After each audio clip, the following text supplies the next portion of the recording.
Hop, başladık. Dur bakayım, ses falan filan. Evet, seks kontrol. Ya, tamam, harikayız. Yine bu dırırıng sesi. Çocuklar, bunu kapatamıyor muyuz ya? Gerçekten meraktan soruyorum artık. Geçen yayında da bunu çözemedik. Bu drilling sesi aniden gelmeye başladı. Nereden geldiği hakkında hiçbir fikrimiz yok. Kapatmadığımız bot, tekmelemediğimiz admin kalmadı. Bu kapanmıyor bu. Niye kapanmıyor bilmiyoruz. Hiçbir fikrimiz yok.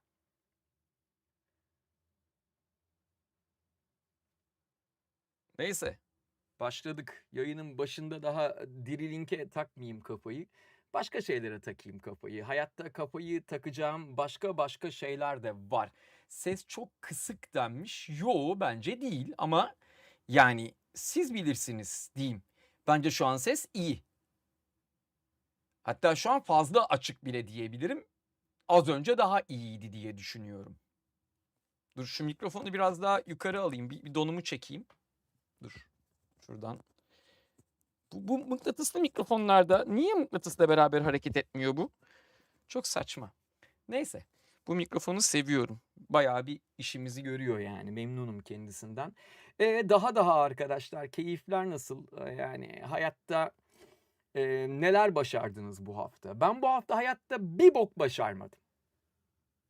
Yani bunu gönül rahatlığıyla söyleyebilirim değerli arkadaşlar. Ne başardım? İşte dün galiba yayına giren bir platformda yayınlanmakta olan yaklaşık olarak bir 5 sezondur izlediğiniz garip şeylerin konu alındığı bir dizinin dublajını bitirdim. Onlar da yayına girdiler. Ve fakat yayına girmeden önce vermiş oldukları lansman partisine beni çağırmayı akıl edemedi arkadaşlar. Evet, yani dizinin başrolünü seslendiriyor olmak demek ki o tip partilere çağrılmak için yeterli değilmiş. Birileri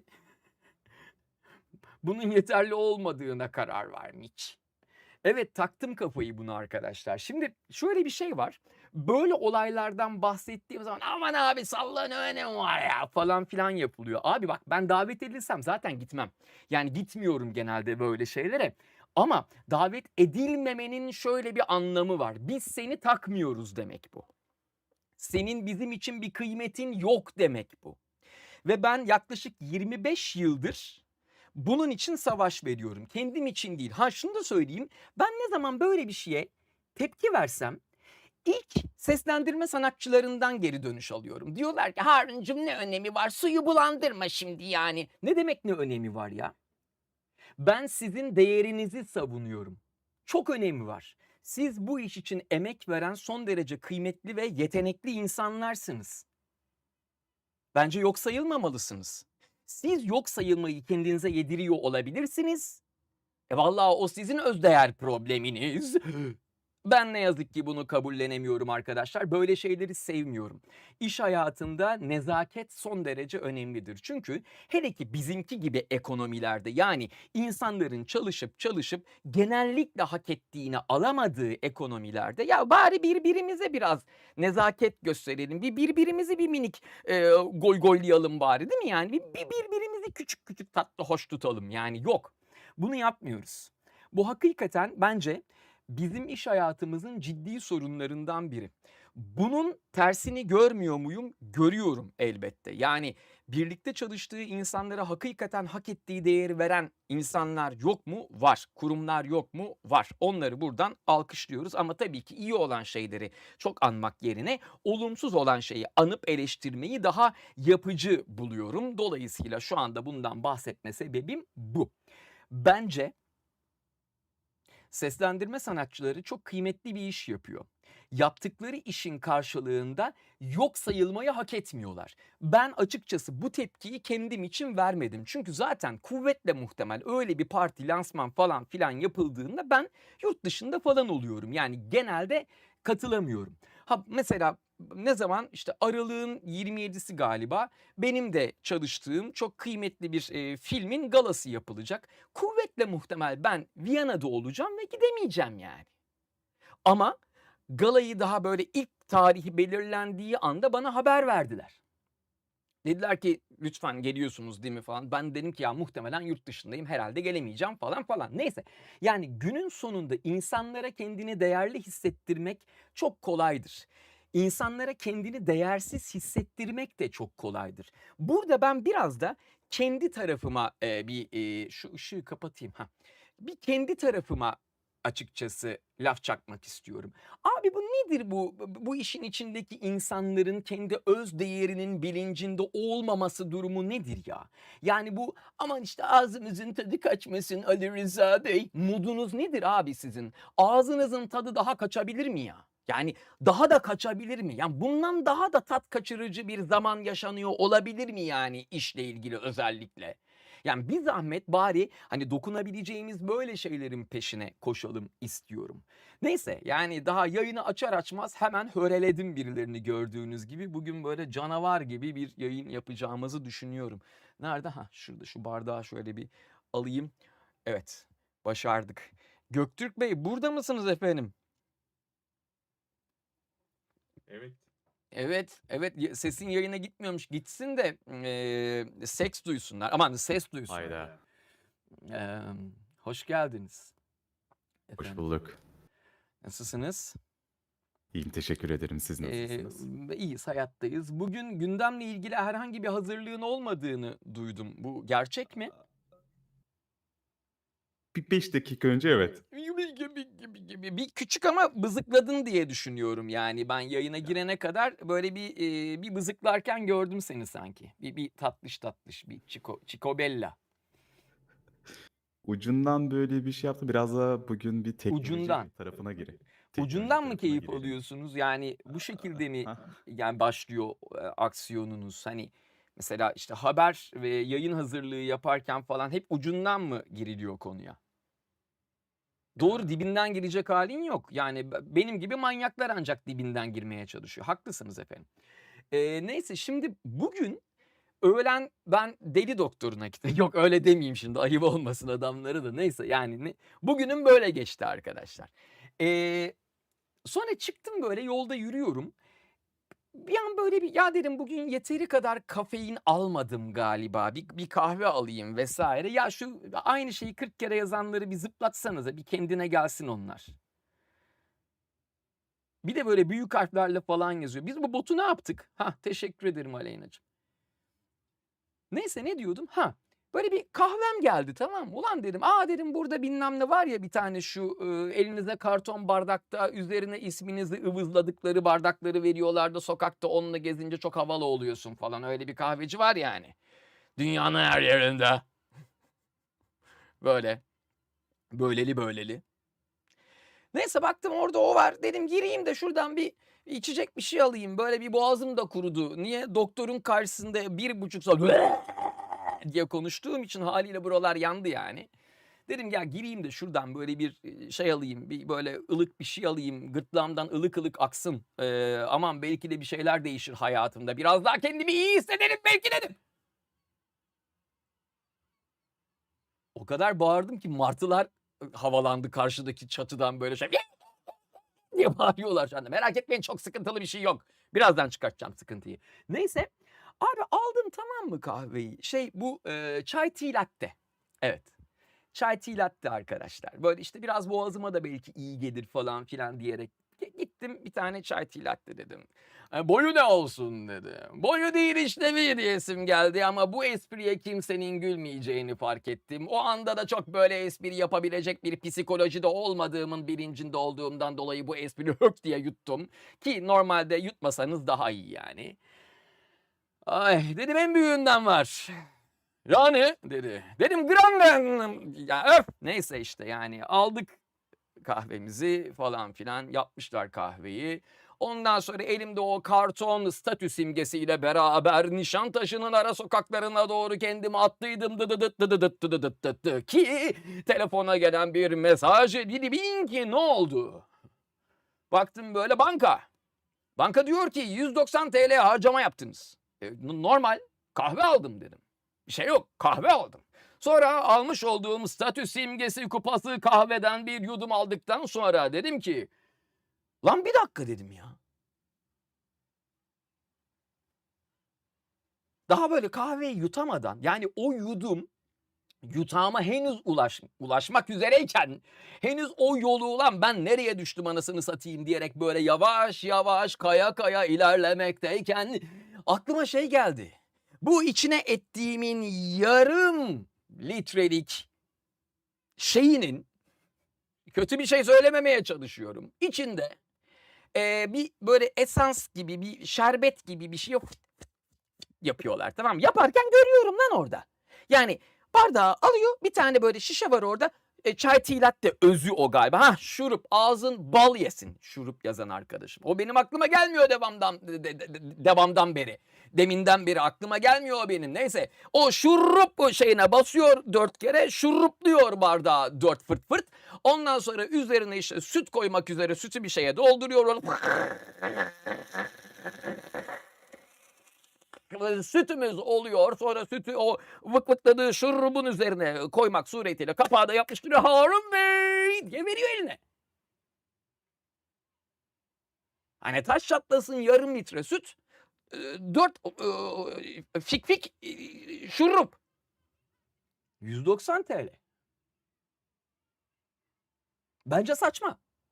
Yani size saçma gelmiyor mu? Bence saçma. Biz kesinlikle fiyat algımızı kaybettik arkadaşlar. Yani bir şeyin ederi nedir, bir şeye ne ödenir, bir şeye ne neden ödenir ve hatta bu ödenmeli midir? Bunu bilmiyoruz.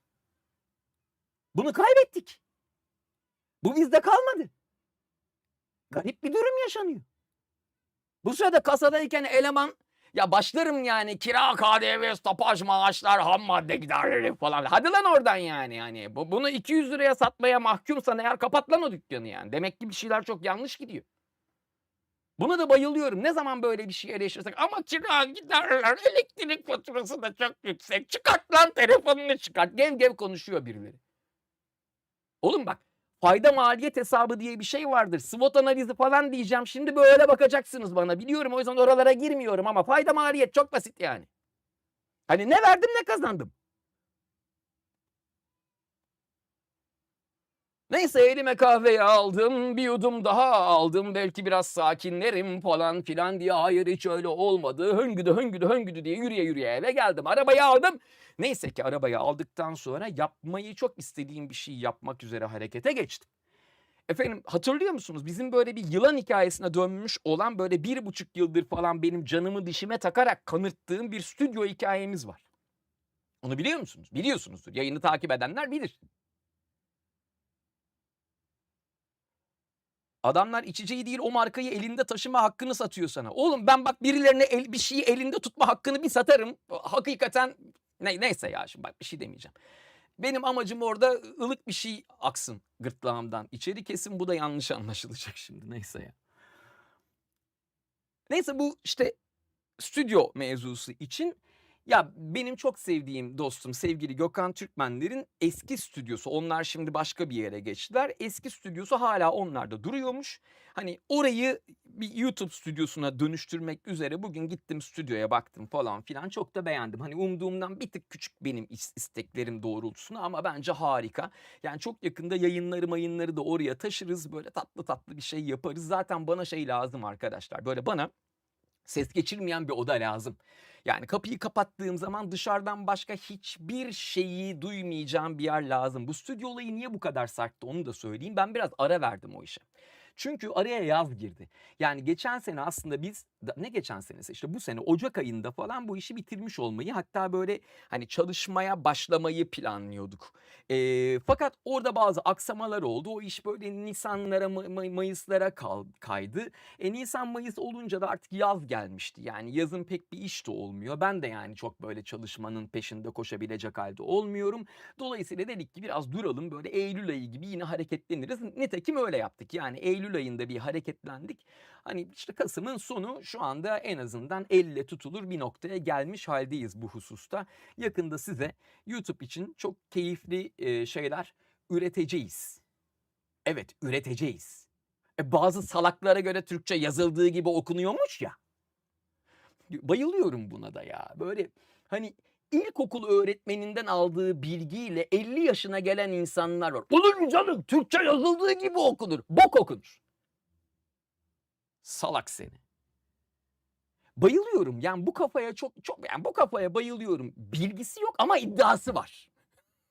Muhteşem bir şey. Muhteşem. Yani arasam bulunmayacak bir aptallık. Bir de şey var, yani aptal bir insanı nereden tanırsınız biliyor musunuz arkadaşlar? Sanmayı bilmek sanır o. Sandığı her şey bilgidir onun için. Yazıldığı gibi değil miymiş? Miymiş ayrı yazılır mesela. Bak bu bilgi de senin için çok yeni olabilir. Mouse'um nerede lan? Heh. Tabii burada 94 tane monitör olduğu için mouse 4 monitörden birinde olabilir yani. 90 ekledim. Arkadaşlar, sevgili ekip, bizim bu WhatsApp grubumuzu, Telegram grubumuzu, 8 bit bebemizi falanı filanı her şeyi böyle insanlarla paylaştık ve evrenle paylaşıyor muyuz arkadaşlar? Yaptığımız lüzumsuz işleri. Hemen atalım. Hemen Hepsini paylaşıyoruz. Hepsinin komutları var. Hepsinin komutları var Var. canım benim. İşte bu.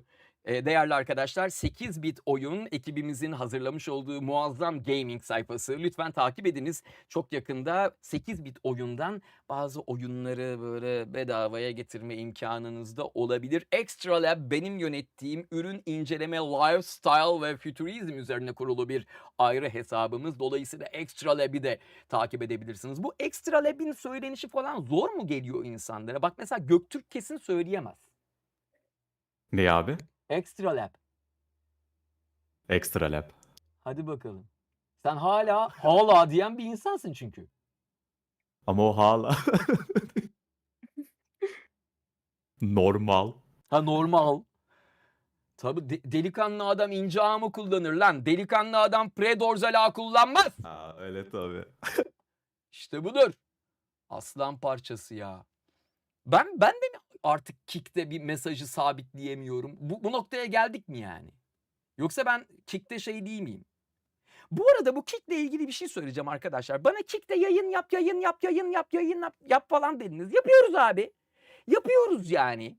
Ben geçen gün bizim çocuklar söyleyince fark ettim. Ben biliyorsunuz bu yayınlarda ne oluyor, ne bitiyor, kim geliyor, kim gidiyor, kaç kişi takip ediyor, kaç kişi izliyor, bunların hiçbirine bakan bir adam olmadığım için. Siz mi dedin, Göktürk sen mi dedin geçen yayında işte Kick'teki partner bilmem nesi falan filan.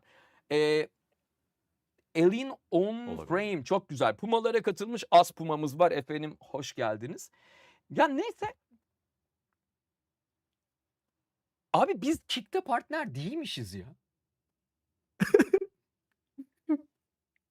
Ulan birbirinin ayağını yalayan adamlar bile Kick'te partner lan. Bunun için belli başlı şartları yerine getirmemiz lazım. Ne yapacağız? Ayak mı yalayacağız yayında?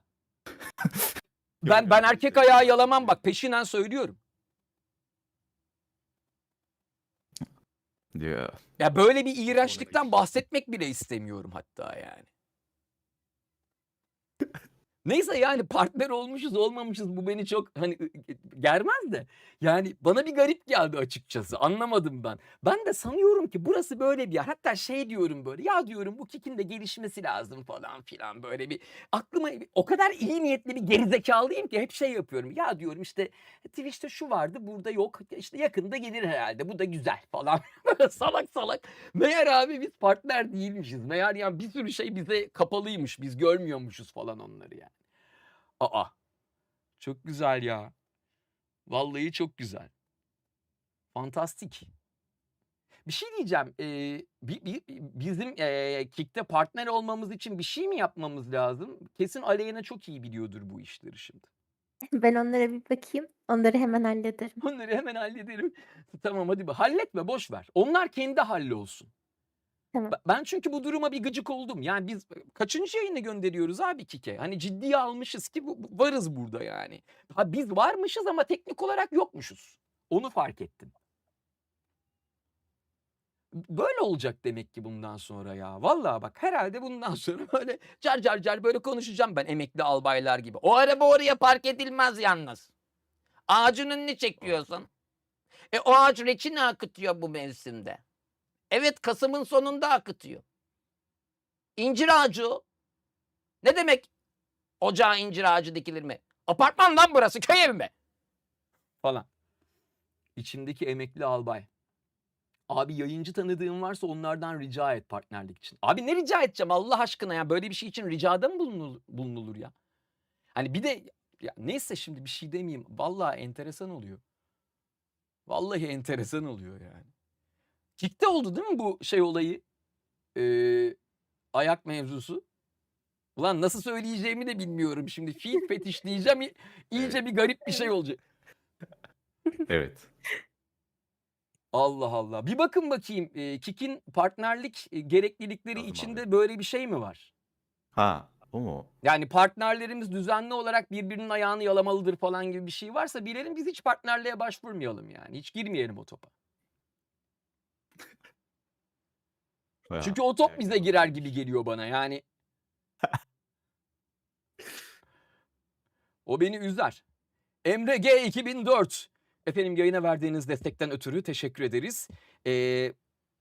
Bu kıymetli sorunuz için ayrıca teşekkür ediyorum. Abi Koç burcu hakkında ne düşünüyorsun?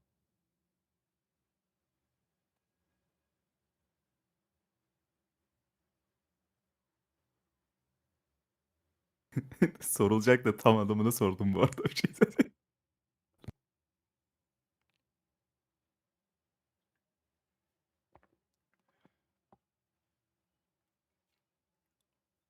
Ay. Ya bazı chatte bazı arkadaşların senden bahsetmiyorum bu arada Emreciğim üzerine alınma. Bazı arkadaşların yani hakikaten nerede ne yazacağını bilmediğini görüyorum an itibariyle. Bu beni üzüyor. Muhtemelen çok genç kardeşlerimizdir diye düşünüyorum. Galiba düşünmüyor. Evet, doğru, güzel yakalamışsınız. Ya ben bu burç, murç, enerji falan bu tip olaylara acayip kuruluyorum arkadaşlar.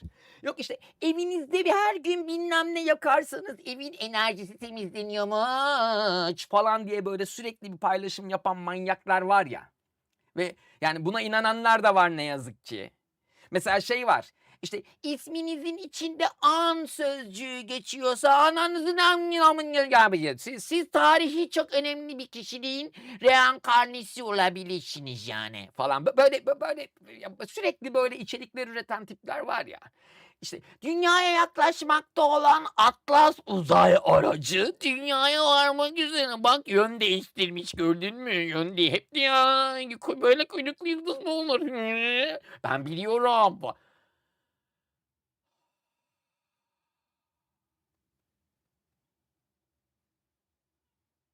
Oğlum bak azalarak da bitmeyin. Direkt bitin. Bak çünkü benim artık sizin azalmanıza da sabrım kalmadı yani. Böyle birinizin gırtlağını hık hık diye sıkıvereceğim bir gün yani az kaldı. Hayır şey oluyor.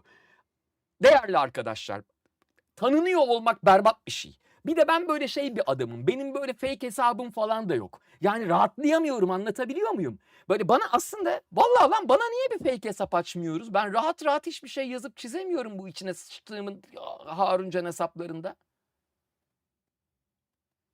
Oğlum 17 kişilik ekipsiniz. Bu fikri bana bugüne kadar niye kimse vermedi? Abi güneşi selamlamamız lazım. Aşırı gerginsiniz. İçinizdeki kötü enerjiyi dışarı bırakmalıyız. O güneşi selamlama pozunu bana yaptıramazsın. O teknik olarak dom almak. Bilgi küresi A47M. Abi ne kadar enteresan nickler seçiyorsunuz. Çok teşekkür ederim. Bir arkadaşımızı çok mutlu etmişsiniz. Yayını desteklediğiniz için ayrıca teşekkür ederim. Ya ne diyordum? Ha evet bu enerjiciler, numerologlar bana doğum tarihinizi, saatini, gününü, yeri ama tam yerini söylemeniz lazım. Yani enlem boylam bakacağım çünkü tamam mı? Yani tam doğum saati, doğum tarihi, doğum yeri tamam mı? Bir de doğduğunuzda vajen kaç santim açılmış onu bilmem lazım. Ona göre çok detaylı bir size böyle numeroloji haritası çıkaracağım falan.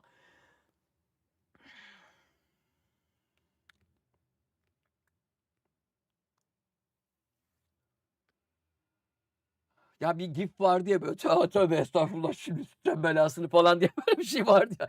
Bak yemin ediyorum o noktada yaşıyorum hayatı ya. Yemin ediyorum o noktada yaşıyorum ya.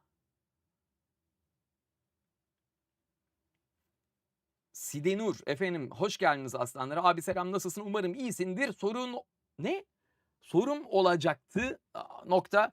WhatsApp grubu yeni mi açıldı? WhatsApp grubu aylardır var, siz bilmiyormuşsunuz efendim. Ay. Abi özgüvenli olmakla narsist olmak arasında ince bir çizgi var bence. Bu konuda senin düşünceni merak ediyorum. Hayır, zaten özgüvenli olmak diye bir şey yok. Özgüven sahibi olmak diye bir şey var. Yani özgüvenli olunmaz. Özgüven sahibi olunabilir. Narsist olmakla özgüven sahibi olmak arasındaysa dağlar kadar fark vardır. Ne yazık ki bizim toplumumuz özgüven sahibi olmak nasıl bir şeydir, narsist olmak nasıl bir şeydir bilmediği için her özgüven sahibi insanı narsist sanıyor. Bizim toplumumuz her kendine güvenen, özgüven sahibi, hatta her kendi karakterini bir şekilde var etmeyi başarmış insana egoist bu, narsist bu, çok egoist falan diyerek kendi ezikliğini tamir etmeye çalışıyor. Yani başka birine egoist falan filan diyen insanlara bakın, genelde bir bok başaramamış, hayatta yerinde saymış, hiçbir umudu da olmayan aptallar görürsünüz. Yeterince açık ve yeterince rahatsız edici bir şekilde açıklamayı başardım mı arkadaşlar? Bu narsizm muhabbeti son dönem psikologlarından çıktı anladığım kadarıyla. Çünkü psikologlar kendilerine gelen kadınları mürit edebilmek için bütün kadınlara şey dediler. Tabii bir narsistle beraber olduğunuz için sevgiliniz biraz bencil galiba. Sevgiliniz biraz egoist olabilir mi? O zaman biz haftaya yine görüşelim. Çıkarken bir 5.000 lira bırakıverin. Bak bu şekilde 1,5-2 yıl boyunca referans aldığı, yani hani o bir doktor dediği insandan yakınındaki insanların narsist, egoist, bilmem ne, kendini beğenmiş falan filan olduğunu duyan bireyler haliyle herkesi narsist sanmaya başladı. Ulan narsizm öyle bir şey değil. Ayak fetişi de böyle bir şey değil. Niye birbirinizin ayağını yalıyorsunuz oğlum? Tam bir zevkimiz vardı be. Bugün bütün konuları ona bağlayacağım gibi geliyor. Emre G 2004, efendim yayına olan katkınız için teşekkür ediyoruz. İyi yayınlar. Ne banlanacaksın? Ben mi banlanacağım? Banlasınlar beni. İyi yayınlar öyleyse. Mordecai, Finn, Deadpool, Spider-Man, Kevin Levin ve daha niceleri. Maksat destek olsun, ne yazdığım önemli değil. Çok değerlisin abi, canım benim. Siz de çok değerlisiniz. İyi ki varsınız. Dur buradan okuyamadım. Şuradan bakayım. Daniel With 21 galiba ya da 2L bilmiyorum. Efendim kargalara katılmış. Efendim hoş geldiniz. 24 ay olmuş. Helal olsun vallahi ya, muhteşemmiş. Neyse. Ne diyorduk? En son bir ayak fetişi falan bir şey dedik yine. Orada kaldım ben. Ha narsist. Narsist. Narsist. Bayılıyorum lan. Ulan bir de bir şey diyeceğim arkadaşlar, bak. Ezik bir birey olacağınıza narsist bir birey olun ya. Vallahi bak, en azından bir şey başarmak için içinizde fıkırdayan bir özgüven kırıntısı olur belki ya. Buradan sıkıntı çıkacak. Kesin sıkıntı çıkacak buradan. Ben biliyorum. Şimdi Harun Bey yalnız o öyle değil yani falan filan diye böyle şeye de bayılıyorum. Böyle adının altına psikolog yazan herkes, bak herkes çıkarım yapabileceğini falan düşünüyor. Ve bir yandan da ya bazı unvanların bir ağırlığı, bir sorumluluğu vardır arkadaşlar. Şimdi biliyorsunuz bizim Bence diye bir serimiz var. Benim işte size elimden geldiği kadar faydalı olmak adına yaptığım bir seri bu. Çok da seviyoruz. Elimizden geldiği kadar da sürdüreceğiz. YouTube'da izleyebilirsiniz merak ederseniz. Neyse. Şimdi bence içinde ben bilerek içeriğin altına müzik falan koymuyorum ki insanlar rahat rahat izlesin, dinlesin falan filan. Peki insanlar ne yapıyor? Bence'deki böyle hani etkili kısımları kesip böyle işte Reels falan filan yapıyorlar. Ya dün mü önceki gün mü ne gördüm? İşte psikolog bir ablamız paylaşmış bizim videoyu. Ben de bizim yapım şirketine gönderdim. Dedim ki bak paylaşmışlar falan filan. Onlar dedi ki abi işte referans vermemişler, kredi vermemişler. Doğru diyorsunuz dedim. Ben de gittim yazdım. Ya gerçekten arkadaşlar bak ya başka birine ait bir şeyi kullanırken en azından kaynağını belirtirsiniz ya. Ben mi yanlış düşünüyorum? Bak bence bu narsizm. Yani şöyle çünkü dünyadaki her şeyin senin için olduğunu sanmak, her şeyi istediğin gibi kullanabileceğini düşünmek falan. Şimdi sonra abla özür diledi falan. Şimdi ablayı ben burada rencide ediyormuş olmayayım. Hani şu anda ben onun adına konuşmuyorum ama 1 değil, 2 değil, 5 değil, 1000 değil. Arkadaş kullanın bak kullanın diye yapıyoruz zaten. Yani kullanın ne kadar çok insana iyi bir şey ulaştırmayı başarırsak o kadar güzel. Ama yahu kaynak göstermek diye bir şey var ya. Ya ben mi yanlış düşünüyorum? Vallahi ben çok utanırım başkasına ait bir şeyi. Hani sanki o ya o hadi kendiminmiş gibi kullanmayı geçtim. Başkasına ait bir şeyi onu anmadan kullanmaktan çekinirim ben yani. Bilmiyorum, ilginç.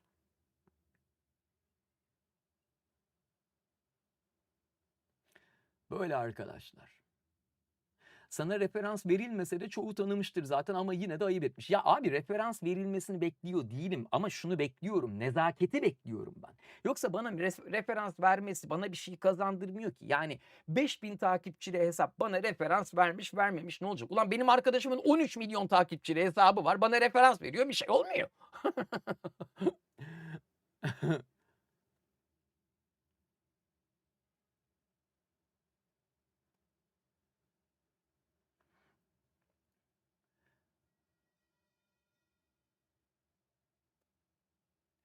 Belki bu toplumda narsizm bir tür kültürel hastalık olarak mevcut olabilir. Yani narsistlerin özgüvenlilerden, özgüven sahibi insanlardan demek istediğiniz herhalde. Sayısal oran olarak fazla olduğuna inanıyorum. Doğru olanın az olduğunu hatırlarsak. Bir şey diyeceğim. Ne kadar insan tanıyorsunuz? Şu yüzden soruyorum. Mesela insanların büyük bir oranının narsist olduğuna kanaat getirebilmeniz için ciddi miktarda insan tanıyor olmanız lazım. Ya ben mesela hani binlerce insan tanıyorum. Ben böyle bir saptama yapamam. Asıl böyle bir saptamayı böyle rahat rahat yapabilmek biraz narsizm olabilir mi acaba? Bir fikir. Çünkü saptama bilgi gerektirir. Yani bir bilgi ve yetkinlik sonucunda saptama yaparsın. Mesela bütün insanlar kötü falan. Böyle bir şey yok abi. Bütün insanlar kötü diyebilmen için bütün insanları tanıyor olman lazım. Ya da insanların %90'ını tanıyor olman lazım yani. Anlatabiliyor muyum? Hani o yüzden ben bu tip saptamaları çok hani garip buluyorum. Tabii size göre doğrudur. Ben onu bilemem ama bana göre hiç doğru değil. Doğru olma ihtimali bile yok yani. Kick'te partner değilmişiz dedin ya abi ama isminin yanında tik var. Şey onaylı hesabım canım benim.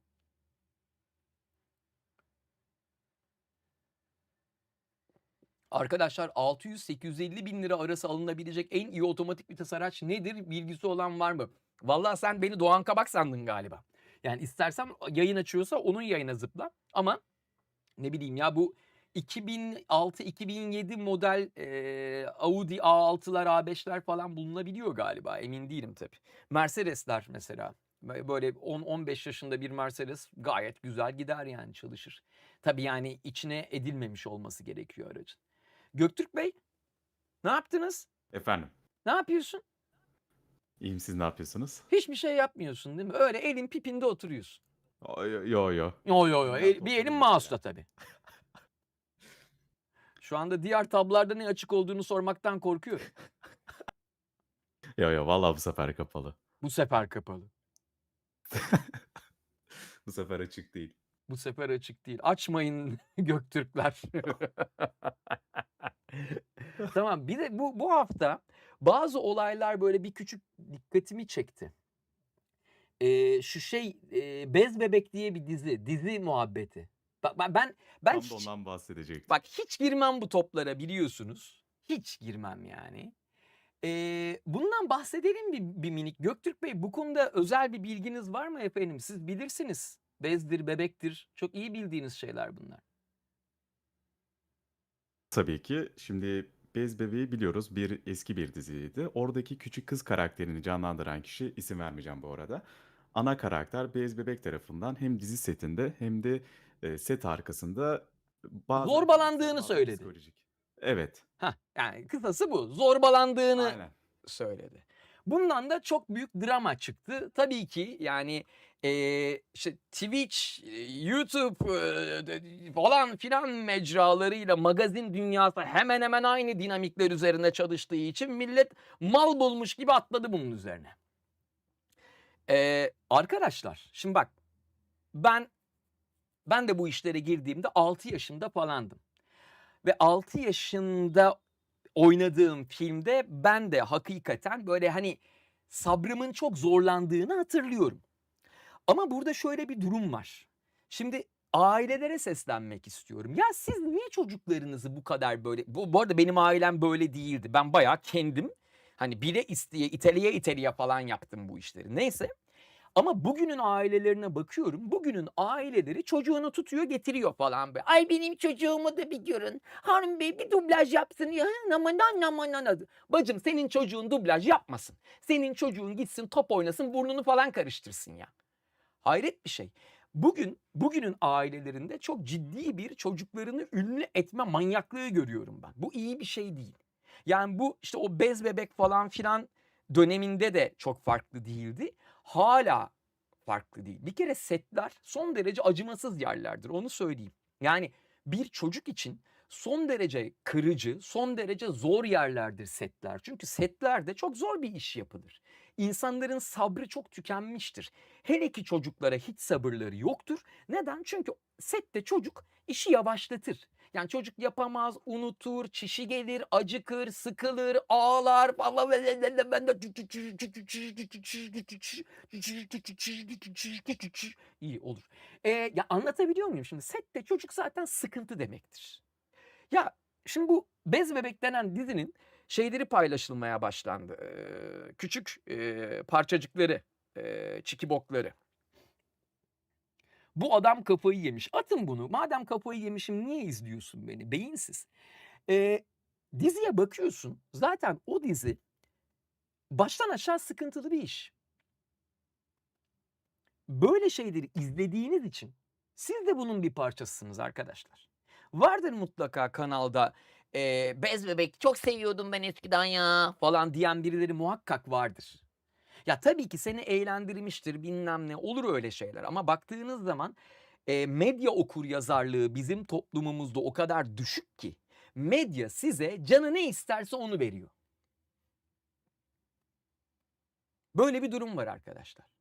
Medya size üretimi en ucuz ve en kolay olan ve sizi ekrana en çok bağlayacak olan şeyi veriyor.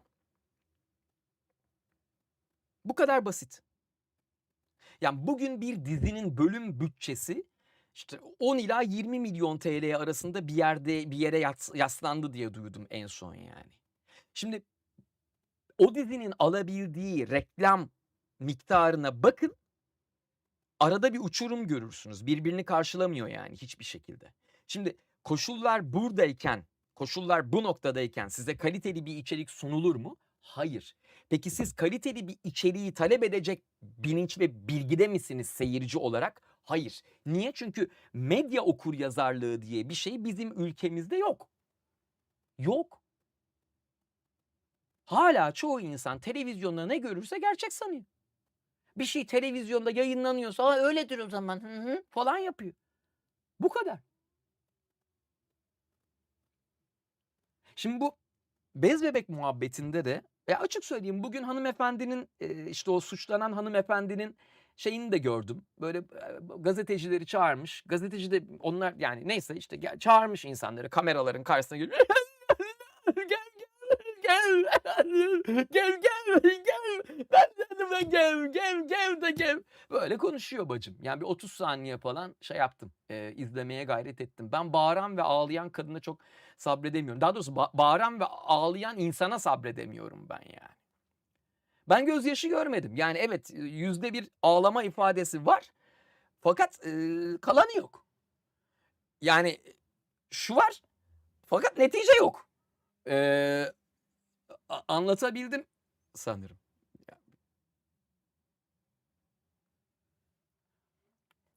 Daha az botoks.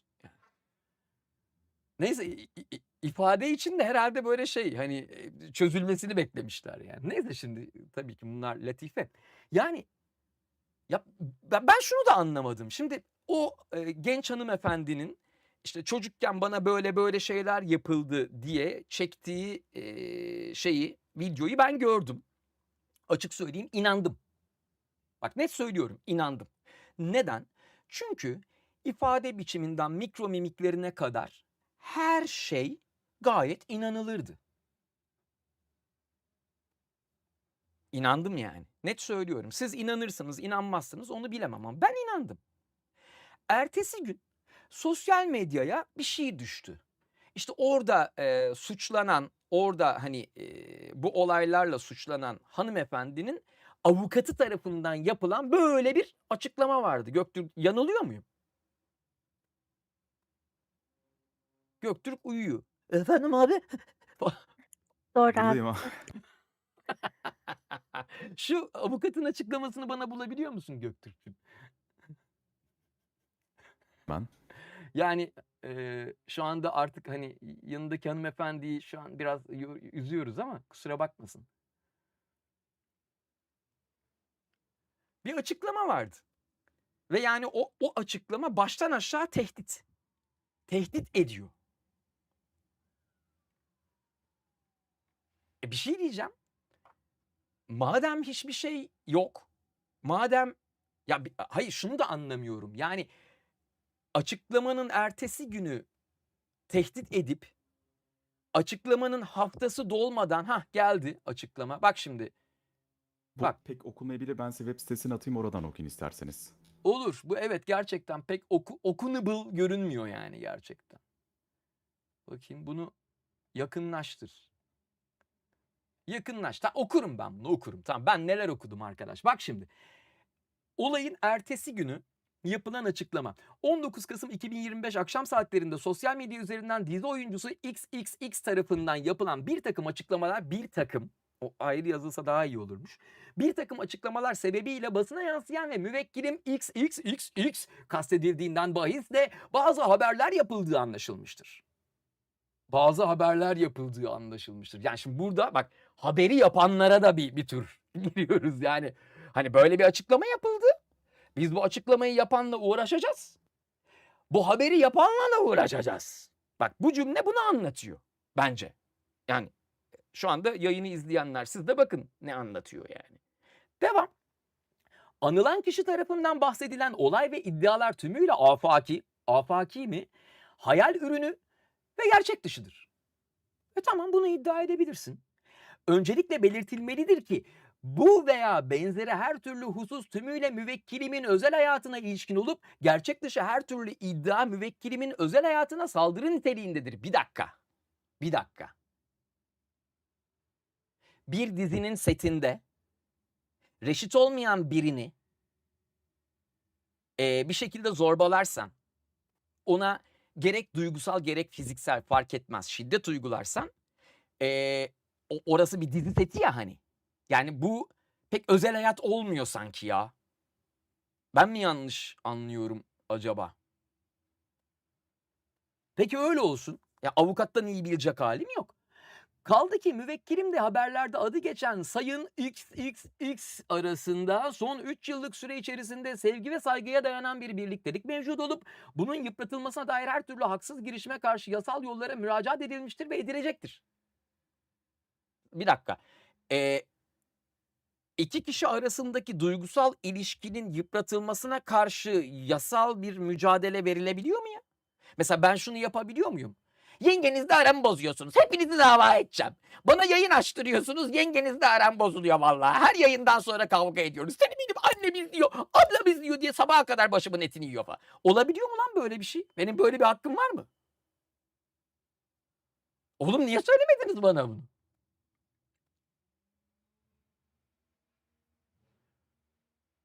Siz kimin tarafındasınız lan?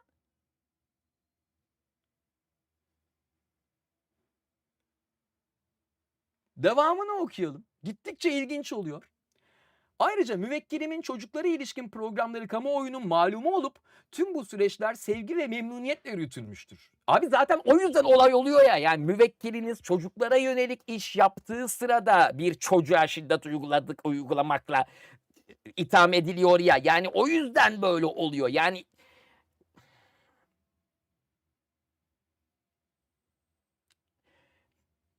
galiba ben anlamıyorum. Galiba ben anlayamıyorum. Yani ben beceremiyorum.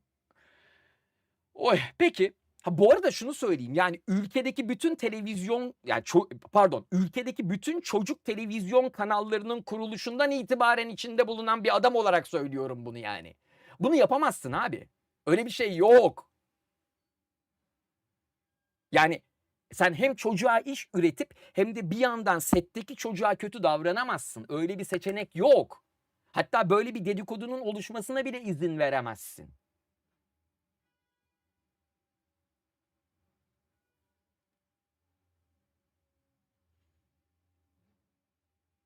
Dolayısıyla bu durumun aksi yönündeki bu ve benzeri her türlü söylem, paylaşım, içerik ve benzeri hususlar hakkında her türlü hukuki, cezai ve idari başvuru haklarımızı saklı tuttuğumuzu önemli bildiririz. Bir dakika bak ne diyor? Bu olay hakkında yorum yapanlara bile gireceğiz diyor. Yani tehdit ediyor ya. Diyor ki bu durumun aksi yönündeki, yani bizim beklentimizin aksi yönündeki her türlü söylem, paylaşım, içerik ve benzeri hususlar hakkında, yani mesela sen çorabını yeşil giymişsin bugün, beni işaret ediyor senin yeşil çorabın falan diye de dava açabilirler birine. Pardon da ifade özgürlüğü nereye gitti sayın avukat bey ya da hanım, artık neyse. Yani böyle bir olay çıktığı zaman konuşma ihtimali olan, bu konuda içerik üreten ya da konu hakkında yorum yapan herkesi bu şekilde tehdit edebileceğinizi mi sanıyorsunuz? Ya bu doğru bir şey mi sizce? Siz bu açıklamayı okudunuz mu ya yayınlamadan önce? Yani kamuoyu tarafından bir şekilde desteklenecekseniz bile en baştan herkesi karşınıza alarak, herkesi tehdit ederek, herkesi tehditle, baskıyla susturmaya çalışarak zaten müvekkilinizi son derece korkunç temsil etmişsiniz. Eğer bu yazıyı siz yazdıysanız. İnşallah ChatGPT'ye falan yazdırmadınız yani. Ya ben mi yanlış anlıyorum? Ben bu okuduğumdan bunu anlıyorum. Her türlü söylem, her türlü paylaşım, her türlü haber, her türlü yorum, her türlü bakış, her türlü şarkı. Aa, şey var mı bizim panelde? Şu hani basıyorsunuz ses çıkıyor ya Ne Göktürk'te. var mı abi? Allah mısınız lan diye bir sample'ımız var mı? Yok. Lazım. Vallahi lazım bak. Vallahi lazım. Şu anda buraya öyle bir ses lazım. Onun yerine şey yapalım.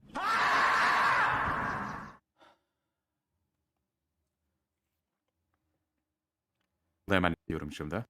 Lütfen. Lütfen. Çok çok zaruri bir ihtiyaç yani. Bu son dönemde gelişen bu garip durumu ben anlamıyorum arkadaşlar. Bana da bunu bak çok yapıyorlar. Şimdi adam geliyor bana düpedüz hakaret ediyor, tamam mı? Ben de diyorum kardeşim, ben konuyu avukatıma bildiriyorum, artık aranızı çözersiniz falan. Beni hukukla bilmem ne tehdit. Abi pardon da sen bana küfür ediyorsun, onu ne yapacağız?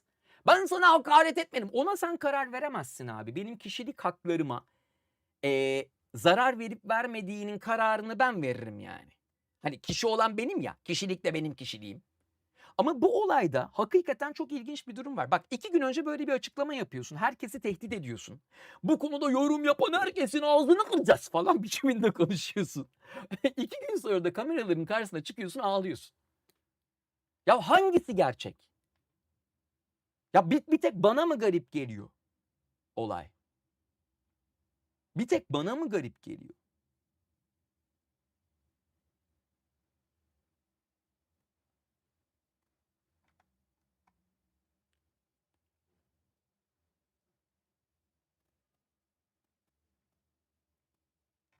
Ya bir süreç böyle mi yönetilir? Vallahi bak, bir süreç, yani bizim ülkemizde bu magazinel olaylarda özellikle bir de şeyi seviyorlar. Gündem oldukları zaman daha fazla etkileşim aldıkları için insanlar biraz da böyle bilerek durumları saçmalaştırıyorlar. Ya bu hep oluyor. Ama bu kadar da değil yani. Bilmiyorum siz ne düşünüyorsunuz? Bana çok enteresan geldi. Vallahi çok enteresan geldi. Yani şimdi bugünkü izlediniz mi videoyu bugün? Abla ağlıyor kameraların karşısında falan. Ben iyilikten başka ne ettim size ne ettim? Uy, uy, uy, uy.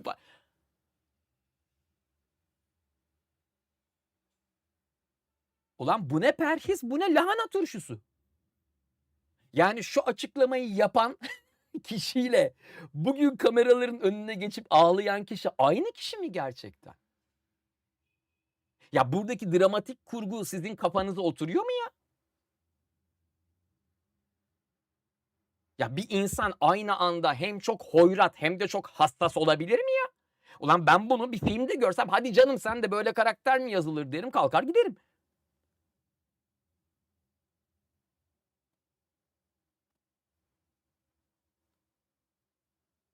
Vallahi çok garip geliyor bana böyle şeyler.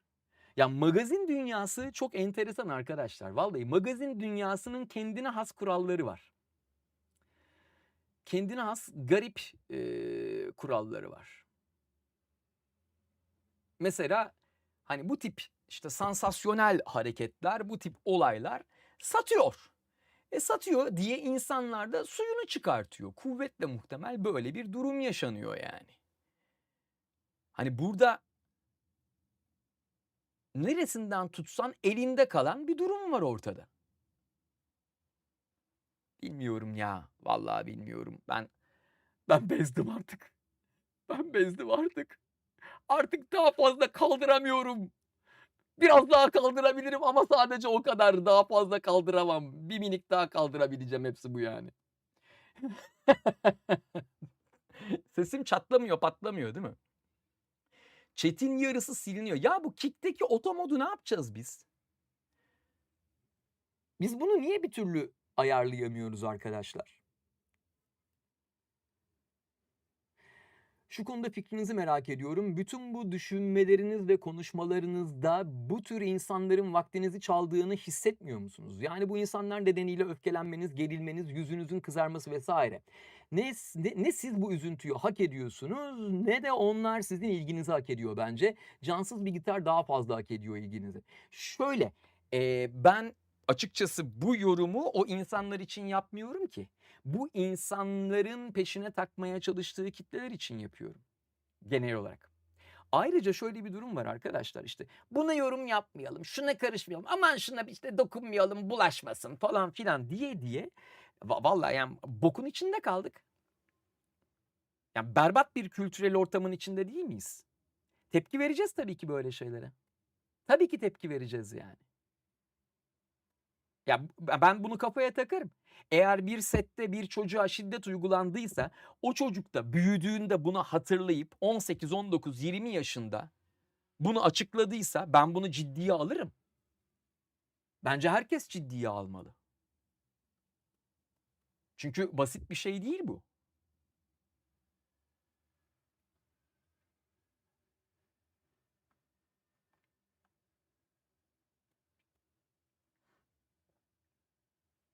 Abi okulda yanaklarımın büyüklüğüyle dalga geçiyorlar. Çok üzülüyorum. Bu durumla alakalı tavsiye verir misin lütfen?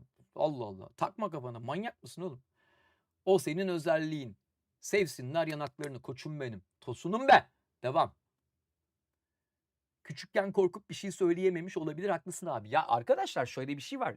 Çocuk olmak yani siz kendi çocukluğunuzu hatırlamıyor musunuz ya? Yani çocukken bazen bir şeyi söylersin dinlemezler. Çünkü işlerine gelmez. Yani şöyle durumlar da var. Şimdi ben bu olayı tenzih ederek konuşuyorum. Sette sıkıntı yaşayan bir çocuğun derdini dinleyecek az insan vardır. Çünkü onun derdini ilk dinlemesi gereken ailesidir. Ailesi çocuğumuz ünlü oldu. Bak para getiriyor eve. Falan diye göz ardı edebilir bunu. O çocuk kime anlatacak derdini? Rehber öğretmene.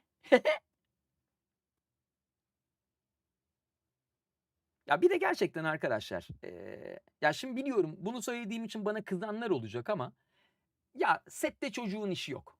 Hakikaten yok yani. Gerek de yok.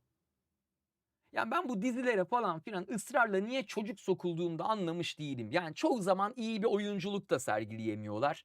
Doğru dürüst bir kariyerleri de olmuyor. Al işte bu işte setlerde büyüyen çocuğun biri gitti Survivor yıldızı oldu. Salak salak açıklamalar yapıyor her tarafta yani. Kadınların giyimi kuşamı üzerine falan konuşarak haber olmaya çalışıyor. Niye? Çünkü haber olması lazım. Niye? Çünkü bildiği başka bir şey yok. Hayatta ucundan tuttuğu bir şey yok çocuğun yani. Ne yapsın? Setlerde pedagog var mı? Artık var.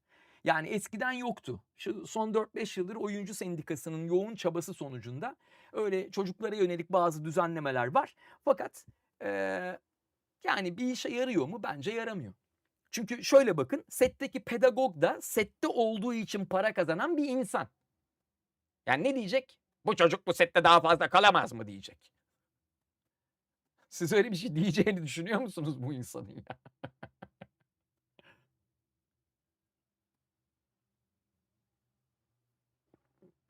Bence yaratıcı olmak lazım biraz. Yani al abi Netflix'te orada burada içeriklerin kaçında çocuk görüyorsunuz? Yani çok azında vardır yani. Çocuklara yönelik bir içerikse, Christmas filmi ise falan oralarda vardır yani. Bizde ise her dizide bir çocuk sokuşlanıyor bir yerlere yani. Hiç gerek yok. Hiç gerek yok. Zaten olmuyor. Yani ülkede oyunculuk yapma kabiliyeti olan çocuk sayısı toplasan 3 tane değil. Hem sahneye hizmet etmiyor, hem işe hizmet etmiyor, hem setteki herkesin kanını kurutuyor. Abi ne gerek var o zaman? Vallahi ne gerek var? Hem de çocuğa travma oluyor. Böyle şey olaylar var arkadaşlar. Çatışma sahnesi çekiliyor. Çocuk da var orada. 6 yaşında çocuk da var sahnede. Çatışma sahnesi çekiliyor. Kan patlıyor falan böyle. Patlamalar oluyor. Adamlar düşüyor, ölüyor. Birbirine bıçak sokuyor falan. Böyle şeyler oluyor. Çocuk bunu görüyor. Çocuğa şey diyor. Kestik dedikler. Korkmadın değil mi? Korkmadın değil mi Erman'cığım? Abiler oyun yapıyor abiler. Oyun yapıyor Erman'cığım. Ulan arkadaş bak böyle bir sahneyi televizyonda izlerken sen etkileniyorsun. Zaten sen etkilen diye çekiliyor. O çocuğun orada etkilenmemesini beklemek gerizekalılıktan başka bir şey değil. Erman orada cinsiyet değiştirmiş. Ya korkmadın hadi falan diye duruyor. Niye? Çünkü Erman'ı bir sonraki bölüme de yazmaları lazım ki Erman para kazanacak yani.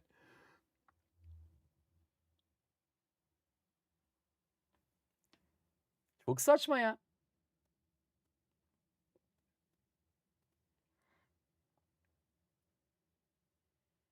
Ya ailelerin bu konuda arkadaşlar daha bilinçli olması lazım. Ailelere sesleniyorum. Çocuklarınızı dizilere, mizilere, oraya buraya, setlere sokmaya çalışmayın. Bu saçmalık. Bu saçmalık olmuyor. Çocuğun da hayatının içine ediyorsunuz. Hani bir çocuk eskaza başarılı bir dizide görünmeyi başarırsa o çocuk sanıyor ki o dizide görünmüş olmasından gelen imkanla ömrü boyunca yaşayabilecek falan. Hayır öyle bir şey yok arkadaşlar. Dizilerde oynayan insanların %80'i kirasını zor ödüyor. Yani bildiğim için konuşuyorum. Öyle bir şey yok. Buyur işte ülkenin en tanınan, en bilinen hala hani 15-20 yıl sonra tekrar yayınlandığında reyting alan dizisinde oynayan çocuk gitti Survivor. Her sene, her sezon Survivor'a katılmak zorunda çocuk şimdi. Ya bunu küçümsediğim için söylemiyorum. Yani çocuk oyuncu mu olmuş şimdi? Bir kariyeri mi olmuş o çocuğun? Onu anlatmaya çalışıyorum.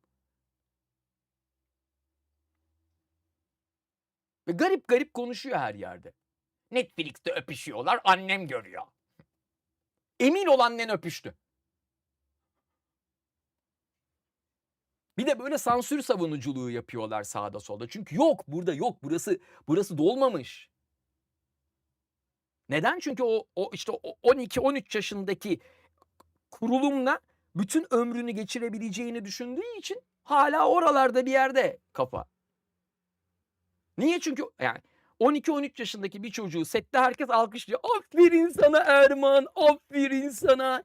Ben kakamı yaptım. Aferin sana Erman. Erman kakasını yapmış arkadaşlar. Duydunuz mu? Öyle mi? Hemen herkese haber vermeliyiz. Hikmet, duydun mu Erman kakasını yapmış. Hadi ya. Vallahi. Oğlum Oğlum o çocuklar böyle büyüyor. Yani sen bu çocuktan sağlıklı bir birey olmasını bekleyebilir misin ya?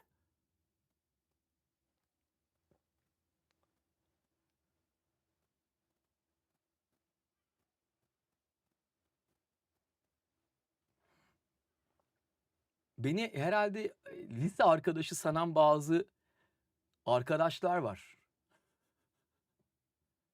Bilmem ne için biliyorsun Harun. Ben yengenize de kızıyorum bana böyle Harun dediği zaman. Niyeyse böyle bir şey geliyor bana, itici geliyor. Harun Bey, Harun abi ya da siz bilmem ne onlar olur. Yani burada yayın açıyor olmam böyle enseye şaplak bir duruma gelmemize imkan tanımasın isterim. Sınırlar kıymetlidir. Erman'ın süt parasını çıkartması lazım. İşte o iş sütle kalsa keşke. Yani Erman daha sonra beyaz başka bir şey. Neyse aman girmeyeyim o konuları. Anladınız siz ama yani bu sağlıklı bir gelişim değil. Ondan sonra diyorlar ki çocuklarımızın işte ruhsal gelişimini bilmem ne falan. Ulan o çocuğun ruhsal gelişimi ne olacak?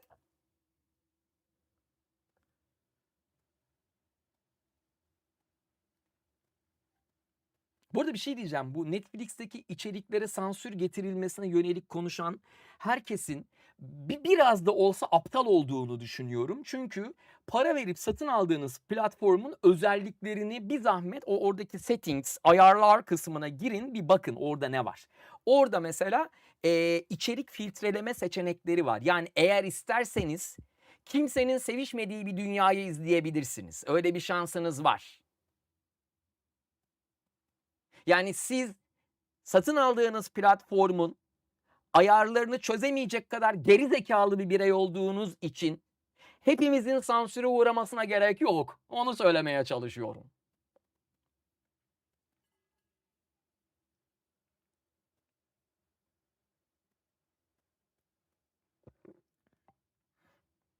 Ya şu aynı şeyleri yazan insanları lütfen atın. Hatta bu botu hardcore ayarlayalım arkadaşlar. Özellikle YouTube ve Twitch için.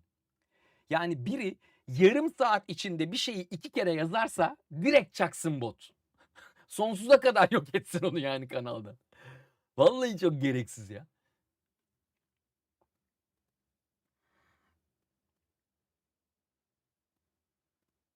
Evet anladım. Kick'teki botta bir sıkıntı var onu anladım. Bayağı bir şeyi temizliyor galiba orada. Bayağı bir dertleniyorsunuz onu fark ettim. Evet gerçekten moderatör yüzünden depresyona girdim şu an yazmış biri silinmiş. Çocuk kısmı var orada o da silinmiş. Galiba çocuk sözcüğünü siliyor arkadaşlar otomot. Galiba. Bir şey ekleyebilir miyim? Çok özür dileyerek. Buyur. Kick'teki bot şu anda kapalı durumda. Bizden kaynaklı bir silinme veya bottan kaynaklı bir silinme yok şu an kanalda. Peki Onu oradaki söyleyeyim. içerik filtreleme bilmem nesi mi öyle bir şey var ya. O mu yapıyor acaba bunu? O da kapalı şu anda. Onu da kapattık. Hı hı, her şey kapalı şu anda. Yani bizden kaynaklı bir şey yok. Onu söyleyeyim. O zaman ya ama tabii şimdi çocuklardan falan bahsediyoruz ya. Şimdi çocuk kavramı hakikaten çok bir kavram arkadaşlar. Yani dokunulmaz bir kavram. O yüzden hani chat'e çocuk falan yazdığınızda siliyor olması bence de mantıklı. Bu abla Evet. müşteri temsilcisi mi? Siz o ablayı tanısanız var ya burada şimdi paspas olursunuz. Bir de şöyle bir şey var. Özel isimleri bilerek ben siliyorum bütün chatlerimizden. Özel isim kullanımına izin vermiyorum bu tarz olaylarda. Evet bence de. Yani evet bireylerin isimlerini kullanmamakta fayda var. Dikkat ediyorsanız ben de kullanmıyorum. Çünkü kimin ne halt edeceği belli olmuyor güzel arkadaşlarım. Şunu da çok yaşadık geçmişte. Birinin %1500 haklı olduğu bir olayda kendisine hakkını verdik, savunduk. Ama aylar sonra hatta yıllar sonra ortaya çıktı ki o biri korkunç biriymiş. Şimdi ismini vermeyeyim. Kaka.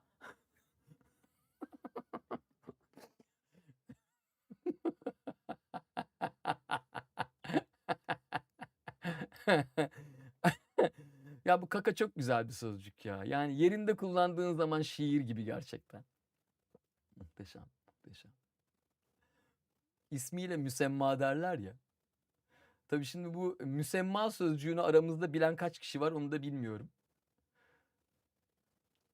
Mercedes'i bana satar mısın abi? Hayır. Ben kolay kolay hiçbir şey satmam arkadaşlar. Hiçbir şeyimi satmıyorum yani. Fuat'cığım 20 arkadaşımızı çok mutlu ettin. Seni çok seviyoruz. Hoş geldin. Ya bu arada hiçbir şeyimi satmıyorum falan diyorum da abi ben bir sürü şeyi insanlara veriyorum. Eee, sevgili Aleyna'cığım sen de buradayken acaba diyorum ki biz böyle bizi takip eden insanlara faydalı olsak biraz. Tabii. Mesela 8 biti takip edenlere, Extra Lab'i takip edenlere falan böyle bir güzellik düşünsek. Ne bileyim işte mouse olur, bir şey olur. Bende var Tabii. çünkü. Aralık sonu, Ocak başı gibi 8 bitte çok güzel ufak bir hediyemiz olabilir. Güzel, güzel. O zaman ben de size bir şey göndereceğim.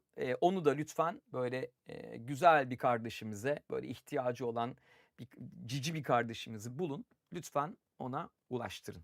Tabii, o zaman şöyle bir şey yapabiliriz. 8 bit oyun postlarının altına, yorum yapan kişilerden birisini seçebiliriz bence. Olur, tamam. Ya ama böyle şey olmasın. Böyle şansvari falan bir şey olmasın. Ben gıcık oluyorum o işlere biliyorsun. Yani böyle hakikaten böyle rap diye olsun yani. Nasıl olacak bilmiyorum da. Bu arada ben şeye çok fena tutuldum arkadaşlar. Son böyle bir 20 gündür falan artık şeye geçtim. Hani nasıl diyeyim? Üretime geçtim. Ya yaklaşık olarak bir yıldır işte bu yapay zekalar, vibe coding falan filan bu tip şeyleri öğrenmeye çalışıyordum ben. Şimdi bilmeyenler için söylüyorum değerli arkadaşlar. Ben eski bir IT çalışanıyım aynı zamanda. Yani konservatuvar okurken bir yandan da bir bilişim şirketinde çalışıyordum. Oldukça da ciddi bir iş yapıyorduk. Ondan önce de işte böyle assembly dahil olmak üzere bazı programlama dilleriyle hani ucundan kıyısından ilgilenmiş biriyim. Yani şimdi muhtemelen bilen kimse olmayacak burada. Mesela Pascal'la uğraşmış bir adamım. İşte assembly ile biraz uğraşmış biriyim falan falan. Ya ben ama hiçbir zaman böyle yazılımcılıkta vesaire ilerlemiş biri değilim. Ama yazılım mantığını bir minik bilirim yani. İşte C# falan filan bir ara kurcalamışlığım var ufak tefek. Neyse bu vibe coding olayı beni çok etkiledi diyeyim. Çok hoşuma gitti. Çünkü aklıma gelen bir şeyi direkt hayata geçirebiliyor olmak bana gerçekten çok iyi geldi. Ve benim bu yazılım işinden uzaklaşmamın ilk sebebi şuydu. Abi yazılımcılara laf anlatmaktan çok sıkıldım. Vallahi çok sıkıldım. Şimdi muhtemelen buralardaki kimse bilmiyordur. 90'larda ve 2000'lerin başında benim böyle işte günlük 200.000 kullanıcısı olan falan sitelerim vardı. Ve o zamanlar böyle WordPress falan filan yok. Dolayısıyla hani bu tip bir site eğer yönetmek istiyorsan ya da yapmak istiyorsan bir yazılımcı tutuyorsun. İşte PHP, ASP, .NET artık neyse yani. Ve işte bayağı oturup geliştirmen gerekiyor yapıyı. Ben de tabii ki o geliştiren adam oldum. Şimdi yazılımcı burada oturuyor, adama anlatıyorum. Bak diyorum şu sayfa böyle olacak, şuraya şu gelecek, buraya bu bilgi gelecek falan filan anlatıyorsun. Ama sürekli adamla bir münakaşa durumundasın yani. O öyle olmaz. Ya nasıl olmaz? Olur işte falan. Ya neticede ben bıktım arkadaşlar bu işten. Yani bir de böyle şeyler bir hayal kurma mevzusu ya. Yani hani yazılımcıya, tasarımcıya falana filana dert anlatmak hakikaten çok zor bir iştir. Çünkü onun kafasında bir şey vardır, ısrarla onu yapmak ister. Bir de kolayına gelir. Bir yandan da ben insanları yormaktan çok korkan biriyim. Çekinirim yani insanları yormaktan, üzmekten, yıpratmaktan. Şimdi aklıma bir şey geliyor, sisteme bir şey eklemek istiyorum. Adama şey diyemiyorum. Ya işte şuraya şöyle bir şey lazım, bunu yapsak mı falan filan. Ya arkadaşlar şöyle söyleyeyim. Ben 97-98 yılında Twitter gibi bir şey yapmıştım. Benim bir sitemin içinde derdini kısa anlat diye bir bölüm vardı. Yani işte 200 karakter falan yazabiliyordum maksimum ve derdini kısa anlat diye bir bölüm vardı. Şimdi düşünsene ben bunu adama yaptırana kadar çatladım ya. Ulan ne kadar basit oysa değil mi? Yani ama öyle olmuyor işte. Yani eminim geçmişten beni tanıyanlar varsa neyden bahsettiğimi biliyordur. Neyse bu vibe coding olayı bana çok iyi geldi. Acayip iyi geldi. Çünkü belli iş akışları var, tamam mı? Ben çok sıkılıyorum ondan yani. Bana çok saçma geliyor. Mesela YouTube'a video koyarken işte CEO uyumlu açıklama yazısı yaz. İşte CEO uyumlu başlık bul. İşte CEO keywordlerini bul. En güçlü keyword'i ilk yaz falan filan. Böyle abuk subuk işler. Hani bir de şöyle bir şey var. Yani bir halta da yaramıyor bence. Şimdi var böyle çeşitli ücretli servisler var. Keyword tool'lar var. Bilmem neler var. İşte sen içeriğini anlatıyorsun. O sana işte en güçlü keyword'leri veriyor sözüm ona falan. Ne kadar? Aylık $100 falan filan. Denedik. Bunların hepsini denedik. Bugüne kadar bir halta yaramadı bunların hiçbiri yani. Günün sonunda ben bıktım. Bir yandan şeyden de bıktım yani. İşte bu Bence'nin yeni bölümlerini koyarken bile ya şimdi Bence'nin yeni bölümünü bizim işte yapım tarafı upload ediyor kanala. Ondan sonra ben oturuyorum. Yaklaşık olarak yarım gün çalışıyorum. İşte onun keywordlerini buluyorum. Oraya bir açıklama yazısı yazılıyor. O yazı özel bir şekilde yazılıyor. Yok efendim ona başlıklar bulunuyor. O başlıklara uygun özel işte thumbnail'lar yaptırtılıyor. İşte en az 3 kişi kitleniyor, tamam mı, gün boyu. Ve sonunda elimizde veri yok. Yani işte hangi keyword ne kadar güçlü, neyin arama hacmi ne kadar, işte hangi keyword'ü nerede kullanırsak ne olur, hangi başlığı nasıl kullanırsak işte nöromarketing konusunda bilmem ne olur falan. Ben bu veriyi bir türlü işleyemiyorum. Şimdi baktığın zaman parçalı olarak biliyorum. Yani işte nöromarketing nedir, iyi kötü biliyorum. SEO nedir, işte arama motoru optimizasyonu nedir, bunların hepsini iyi kötü biliyorum. Ama bunların hepsini bir araya getirip de hepsini efektif bir şekilde kullandığın bu kadar kısıtlı bir alanda oynamak çok zor. Abi ben oturdum, kafayı kırdım, şey yazdım. YouTube video SEO aracı yazdım. Taş gibi de çalışıyor. Çok mutluyum şu an. Yani çok basit bir mantıkla çalışıyor. Abi YouTube videosunun altyazı dosyasını çakıyorum. Çok özel bir algoritma yazdım. Çok özel bir şekilde, oradaki yapıyı besledim. Yani o altyazı dosyasını nasıl yorumlayacağını, neye göre yorumlayacağını, hangi bilgilerle harmanlayarak oradan yeni bilgi üreteceğini falan filan. Bak 3 günümü falan aldı. Yani yapıyı yapmak yarım saat sürdü de o yapıyı eğitmek 3 gün aldı. Çünkü okuduğum bütün kitapların PDF'lerini buldum, oraya yükledim, onu işte öğrettim falan filan, anlattım. Bak dedim bu böyle olursa şöyle oluyor, onu öyle yapma böyle yap falan filan diye. Bir de ikna ediyorsun yapay zekayı. Çünkü o ısrarla öyle yapmak istiyor. Yok diyorum öyle yapma, bilmem ne principles dosyası yaz. O principles dosyasına not düş. Bundan sonra şunu şöyle yapmak zorundasın falan filan diye böyle. Bayağı manyak ettim aleti. Abi çok iyi çalışıyor şu an. Yani çok basit bir mantıkla anlatayım size arkadaşlar.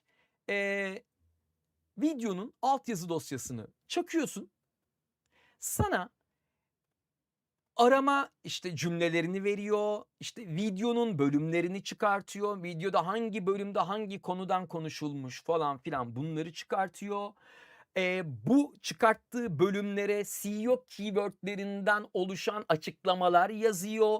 Description yazısının ilk işte paragrafında tamamen SEO keywordlerinden oluşan mantıklı ve hani nöromarketing hook'ları içeren, kullanıcıyı işte içeriğin içinde tutabilecek description yazıyor. İşte sana 5 tane başlık öneriyor. Eğer sen bu 5 başlık önerisinden memnun kalmazsan tıklıyorsun 5 başlık daha öneriyor. Tıklıyorsun 5 başlık daha öneriyor. Bütün bu başlıklara nasıl bir thumbnail yapman gerektiğini anlatıyor. Thumbnail'ı eğer yapay zekaya yaptırmak istersen yapay zekaya thumbnail'ı yaptıracağın detaylı bu kadar promptu yazıyor, veriyor. Thumbnail'ın üzerine ne yazılırsa ne olacağını nöromarketing ipuçlarına göre açıklıyor. Yani diyor ki thumbnail'ın üzerine şunu yazarsan işte insanın limbik sisteminde şunu uyarırsın. Bunu yazarsan bilmem nesini uyarırsın falan filan diye açıklıyor ve bütün bunları 30 saniyede falan yapıyor. Eskiden ben bunu, bak abartmıyorum, yarım günden fazla sürüyordu ya. Oturdum 3 gün kanırttım, bunu yaptım. Çok mutluyum şu an. Bu arada başka bir sekme daha yaptım. Orada da şey var. O içeriğe sponsor olması olası sektörleri listeliyor. Hangi sektörün o içeriğe neden sponsor olabileceğine ilişkin bir raporlama çıkartıyor. Diyor ki işte otomotiv sektöründeki markalar bu içeriğe şu sebeple sponsor olabilir. Ama işte diyor eğitim sektöründeki markalar bu içeriğe şu sebeple sponsor olmayı düşünebilir diyor. Ondan sonra tık yapıyorsun, sana markaları döküyor altına. Yani diyor ki şu sektörden bu markalar, şu sektörden bu markalar, şu sektörden bu markalar, şu marka şu sebeple, bu marka bu sebeple, bu marka bu sebeple bu içeriğe sponsor olabilir diye döküyor bu kadar. Ondan sonra sen diyorsun ki ya ben bu markaya işte orada bir markayı seçiyorsun böyle. Ben bu markaya sponsorluk teklifi yapmayı düşünüyorum. İşte nasıl teklif ederim diyorsun. Sana markaya göndereceğin maili bayağı detaylı bir şekilde şöyle başlıyor mail. İşte markanızın ürünlerinin bilmem ne bilmem ne özelliklerinden dolayı bizim bu içeriğimizde bahsettiğimiz şu konular sebebiyle işte içeriğin içinde sponsor olarak yer alması markanıza şöyle bir katkıda bulunacaktır diye maili hazırlıyor. Kanalın istatistiklerini yerleştiriyor. İşte en son paragrafa işte bağlantıları falan filan koyuyor bilmem ne. Tık yapıyorsun, mail gidiyor. Eğer tabii o markanın marketingle ilgilenen insanını biliyorsan.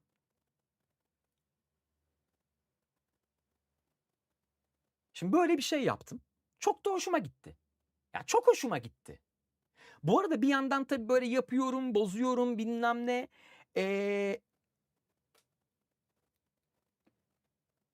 Gittim abi X'e. Ya birkaç derdim oldu böyle, tamam mı? İşte Google AI Studio ile ilgili. Gittim X'e yazdım. İşte ya arkadaşlar böyle böyle bir şey oluyor. Hani bunu nasıl çözeriz falan filan diye. Abi şimdi çok tatlı insanlar var. Onu peşinden söyleyeyim. Yani hakikaten bir soru sorduğun zaman insan gibi cevap veren, hakikaten sana yardımcı olmaya çalışan insanlar var. Ama bazı dallamalar da var. Ve hakikaten bizim toplumumuzda azımsanmayacak kadar çok dallama var. Mesela biri şey yazmış abi. Ben oraya masumca, UFO gören masum köylü anasını satayım. Masumca demişim ki ya şöyle şöyle bir şey var. Ben bunu yapamıyorum. Nasıl yapabilirim? Diye sormuşum. Adam bunu almış, retweet etmiş. Üstüne de şey yazmış. Elin oyuncusu bile yazılımcı oldu. Biz hala birbirimizi yiyoruz burada falan yazmış. Abi bak, üslup diye bir şey var ya.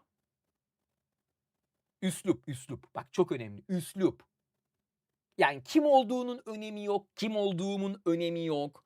Ama insanların birbirine insan gibi davranması önemli bir şey.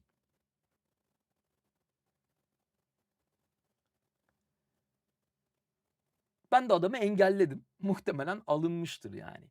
Böyleleri yüzünden mesela ben biraz da şu yüzden yazdım o tweetleri. Yani bu vibe coding ile ilgili gönderdiğim tweetleri yazma sebebim şu. Abicim bu ülkedeki ev genci sayısını biliyor musunuz? Yani ev genci şu demek arkadaşlar. Ne eğitimde ne iş hayatında olan, hiçbir şey yapmadan evinde oturan genç.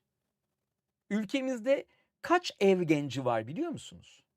Hiçbir şey yapmıyor. Ne çalışıyor, ne eğitim alıyor, sadece evde böyle oturuyor. Hiçbir umudu yok. Milyonlarca arkadaşlar. Ben neden bu yazıları yazıyorum X'e biliyor musunuz? Benim gibi böyle bir şey yapmaya hiç ihtiyacı olmayan ve 2 gün önce buna ilgi duymaya başlamış birinin bile bir şeyler yapabiliyor olduğunu göstermek istiyorum. İyi kötü herkesin bilgisayarı, telefonu falanı filanı var. Bir şeyler üretmeleri için insanları ateşlemeye çalışıyorum. Etkilemeye çalışıyorum. Hani diyorlar ya bana influencer oldu. Al abi, insanları böyle influence edeceksin işte. Ay bilmem ne kremini aldım, cildim bebek götü gibi oldu. Bu değil abi influencerlık, kusura bakmayın. İnsanlara iyi gelecek bir şey yapmak influencerlık. Bilmem nenin rujunu aldım, sadece 4.000 lira ama bak bu değil abi influencerlık, kusura bakmayın. İnsanların hayatına iyi bir şey katabilmek influencerlık. Tabii ki toplumumuzda her şeyin boku çıkarıldığı gibi bunun da boku çıkarıldı. Ama influencerlık kesinlikle bu değil arkadaşlar. Influencerlık bir ürünü eline alıp da böyle arkadaşlar bakın ne aldım yapmak değil. Değil ulan. Ve emin olun artık markalar da yemiyor bunu. Yani ben hatırı sayılır pek çok markanın işte marketing menajeri, marketing departmanı, yöneticileri, ülke müdürleri, bunlarla devamlı oturup kalkan, yiyen, içen bir insanım. Emin olun bu markalarda böyle insanlarla iş yapmak istemiyor. Çünkü hiçbir faydası yok. Ama bilmem ne bizim ürünü koyunca bak işte 150.000 kişi görmüş. Yani ne oldu? Ama 10.000 göründüğün yerden daha çok etki alıyorsun. Artık emin olun arkadaşlar, insanlar her şeyin farkında. Benim son 1 haftadır kendimi alay edilen bir adam durumuna düşürüp ısrarla bu vibe coding, yapay zeka bilmem ne falan filan gibi olaylardan bahsetmemin sebebi bu.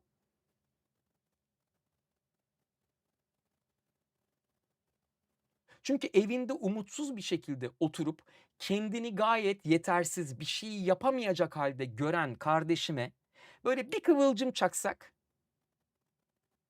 bir insan kazanırsınız. Ya o tweetlerden birini gören bir kişi, lan ben de yaparım galiba, dur bakayım şöyle bir fikrim vardı, şu Google'a bir yazayım bakayım nasıl oluyormuş.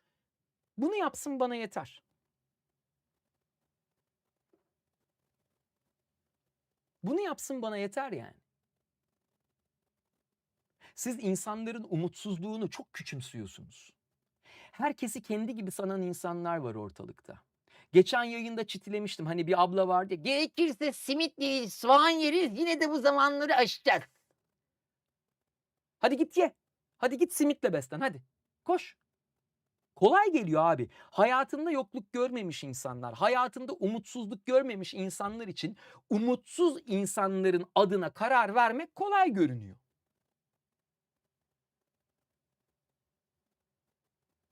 Kimse kusura bakmasın. İstediğiniz kadar taşak geçin benimle. Ben yine de bunu bildiğim gibi yapmaya devam edeceğim. Böyle yapacağım. Açıkçası 2 gün önce şey yazdım oraya. Yani aranızdaki bazı andavallar yüzünden bir daha bu konuda bir şey yazmam dedim. Ama yazacağım. Çünkü şunu düşündüm. Oraya bir şey yazmam daha iyi. Daha faydalı. Buna kanaat getirdim. Yani 3 tane hıyar ağası egosunu mastürbe edecek diye. Niye çekineceğiz kardeşim?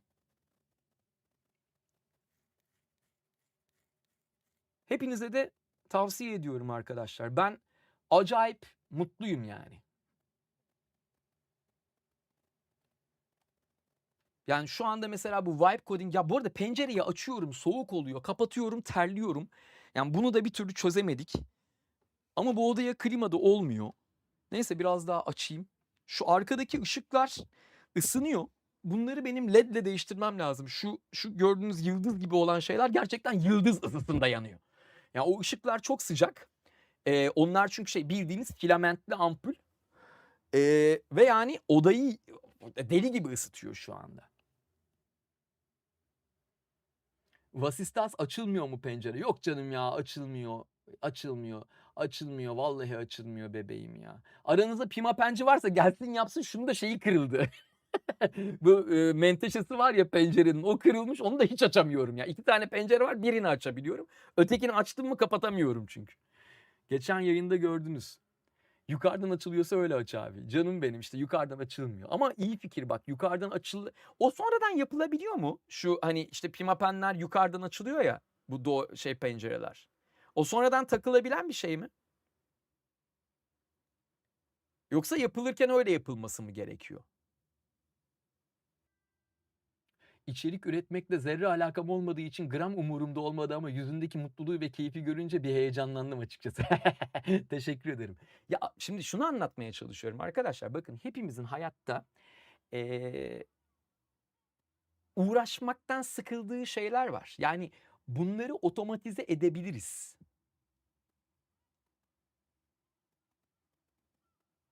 Anlatabiliyor muyum? Yani ben mesela YouTube'a video yüklerken yok işte keyword bul, yok bilmem ne, yok işte hangi keyword daha güçlü onu bul falan. Nefret ediyorum lan bu işlerle uğraşmaktan. İşte kapak görseli falan. Hiç hoşlanmıyorum kapak görseli işinden yani. Çok sıkılıyorum bu mevzulardan. Şimdi ben bunların hepsini tek hareketle yapabiliyorsam çok mutlu olurum. Beni stabilizasyon korkutuyor. Anlattığın şeyler çok iyi. Abi stabil. Şöyle stabil. Yani ben mesela size göstermediğim başka bir tool'u deploy ettim. Yani Google Cloud'da çalışıyor şu anda ve benim çok işimi çözüyor. Ve taş gibi çalışıyor. Yani şu ana kadar hiç takılmadığı, göçmediği bir şey olmadı. Biz aynı anda 20 kişi de yüklendik. Gayet güzel çalıştı. Şimdi bir de benim ürettiğim şeyler öyle aynı anda 1 milyon kullanıcının kullanacağı şeyler değil ki. Zaten hani işi bu olan insan için ürettiğim bir şey bu benim. Dolayısıyla hani benim için şey çok önemli değil. Yani bu yazılımı aynı anda ya da bu koda aynı anda işte 100.000 kişi yüklenirse ne olur gibi diye gibi bir derdim yok benim yani. O benim umurumda değil. Ama şu anda Google Cloud'a koyduğum zaman işte React vesaire falan filan, Firebase her şey gayet güzel, taş gibi çalışıyor. Mis gibi de API ile bağlıyorsun Gemini 3'e ya da ne bileyim işte Banana Pro'ya falan filan. Mis gibi çalışıyor yani. Ya bunu size gösterme sebebim şu arkadaşlar. Bakın ben ne yaptım falan değil. Bakın ne yapılabiliyor. Bunu göstermek istiyorum. Yani siz bir oyun da yapabilirsiniz bu şekilde. Ya da ne bileyim işte size dil öğretecek bir şey de yapabilirsiniz. Mesela benim aklımda şu an şey var. Bana Almanca öğretecek bir şey yapacağım. Gerçi yani Duolingo falan filan var. Harika yazılımlar. Çok güzeller. Ama mesela bu benim için güzel bir hobi olur. Yani bunu yaparken hoşuma gider.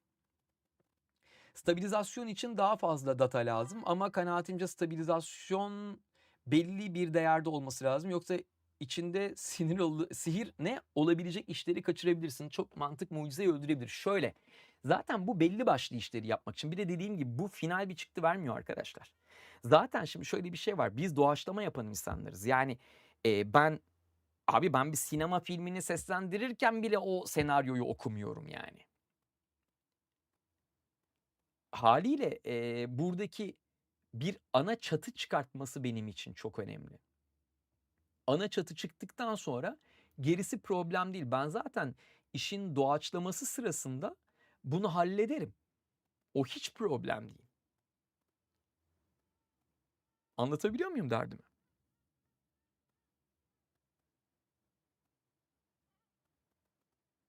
Ya benim derdim şuydu, ne yalan söyleyeyim. Yani iş akışımı hızlandıracak, iş akışı içinde beni böyle sıkan, benim yaratıcılığımı öldüren, beni yavaşlatan şeyleri benden alacak bir şey yapmak istedim ve oturdum yaptım.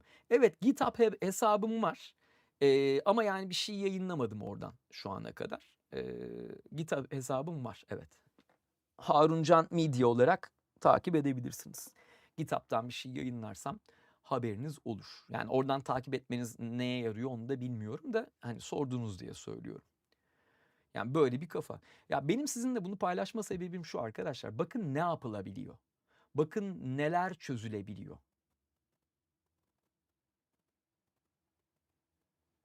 Bence herkes burada ne yapabileceğini bir kurcalarsa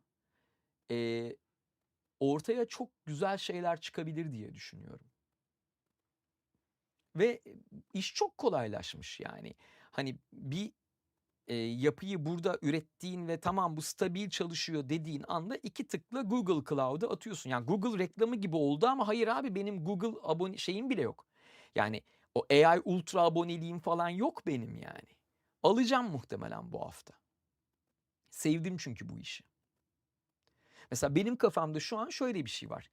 Çok yakın zamanda 3D printingle falan uğraşmaya başlayacağım. 3D print ya mesela Meta'nın yaptığı yeni bir yapay zeka modeli fotoğraftan 3D şey üretiyor. Yani STL dosyası ya 3D model üretiyor daha doğrusu. Şimdi bu benim için harika bir şey. Biz çizgi film yapıyoruz arkadaşlar. Herkes app yapacağım diye girdi patladı. Abi ben yaptım çalışıyor. Benim için patlayıp patlamaması önemli değil ki. Şu anda benim işimi görüyor mu? Görüyor. Benim için bitmiştir yani. Ben o app yapmak için yola çıkıp da bir şey yapan insanları düşünmüyorum ki. Ben kendi işime yarayan şeyi yapıyorum. Benim için önemli olan bu. Benim işime yarıyorsa bitmiştir. Bu kadar basit. Ha ben kalkıp da 50 kere söyledim tekrar söylüyorum. Benim şöyle bir derdim yok ki. İşte bir şey yapayım insanlar abone olsun. Ayda bana 30 euro versinler falan. Öyle bir şey yok ki abi. Umurumda değil böyle bir şey. Benim derdimi çözecek bir şey üretmek istedim. Ürettim. Bitti gitti. Bu kadar basit. Ki yani bizim ekipte yazılımcı arkadaşlar var. Veririm onlara. Taş gibi yaparlar bunu. Yani biz ille de bunu SAS falan yapacaksak yaparız yani.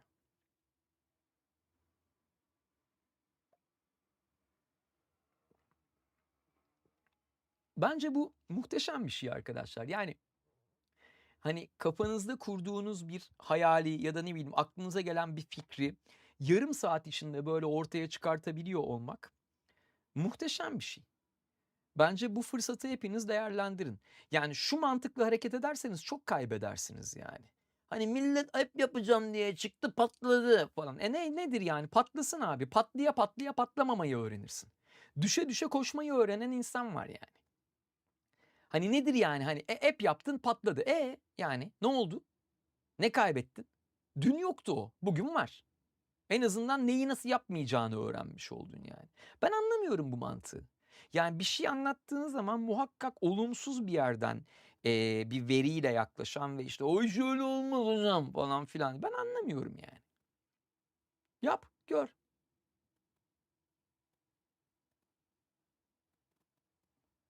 ...50 tane hep patlatmışımdır. Düşe düşe koşuluyor doğru. Yani öyledir. Yani bugüne kadar denemeden başaran kimse yok ki. Bir de şunu söylüyorum arkadaşlar, gerçekten benim buna ihtiyacım yok. Benim zaten çevremde senaristler var, işte işini, bu bahsettiğim işlerin hepsini benim için yapan insanlar var benim çevremde. Benim amacım bu insanların işini elinden almak da değil. Benim amacım bu insanlarla yan yana gelemediğimde ya da işte meşgul olduklarında bilmem ne, işi çözebilmek. Benim derdim bu. Bu kadar basit. Şimdi gece 2'de aklıma bir fikir geldi. Ne yapacağım? Gece 2'de senaristi mi uyandıracağım? Abi kalk, aklıma bir şey geldi, şunu bir yazalım falan. Böyle bir şey var mı ya? Ya da şey mi diyeceğim yani? İşte diyelim ki senaristin de aklına bir şey geldi. Gece 2'ye herif ya şöyle bir senaryo vardı bende dedi. Aldı onu bana gönderdi. Ben de heyecanlandım.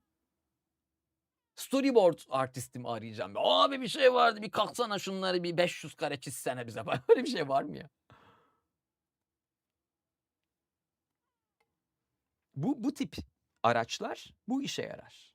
Bu tip araçlar, işte bu çözümler bu işe yarar. Korkmayın yani, kimsenin işi elinden alınmaz böyle. Yani ben bunu yaptım diye işte birileri işsiz kalmaz. Ama daha çok iş üretmiş oluruz. Bence önemli olan şey biraz bu. Daha çok iş üretmek. Daha çok iş üretmeliyiz.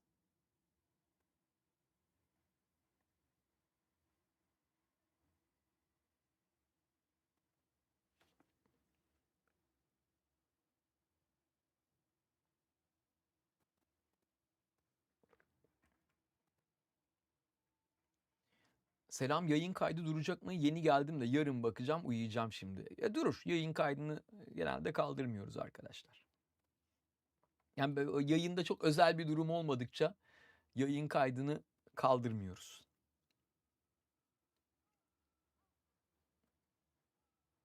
Ya benim bunu size anlatma sebebim bu işte arkadaşlar. Ben mesela bunu yaptım. Buradaki başka bir arkadaşım çok daha ilgisiz bir şey yapar, başka bir şey yapar. Öteki onu görür, başka bir şey yapar. Bunlar böyle birike birike birike bir yere gider. Öteki türlü evde otur, hiçbir şey yapma, oyun oyna falan filan, kendini oyala, işte ne bileyim kısa video kaydır falan. Abi böyle ömür mü geçer yani? Ortaya hiçbir şey koymadan. Ben söyleyeyim abi, şunları ben 2 gündür falan yapıyorum. 2 ya da 3 gündür. Hatta biri dün değil önceki gün Süleyman geldi, işte benim yapımcım. İşte bu Bence'nin yeni bölümlerini yapmak üzere şey yapıyorduk. Biz şimdi bir oturuşta Bence'ye 4 ya da 5 bölüm çekiyoruz arkadaşlar. Ama tabii bunun bir ön hazırlığı var. Yani önce bir çalışılıyor. İşte ne konuşuruz, nasıl konuşuruz, insanlara ne iyi gelir, işte Bence serisinde neyden bahsedersek işte birilerine faydalı oluruz falan filan. Oturuyoruz, kafa patlatıyoruz. Ama bazen şöyle oluyor. Bazen aklında 1000 tane fikir oluyor. Bazen de böyle kala kalıyorsun. Yani hiçbir şey gelmiyor aklına.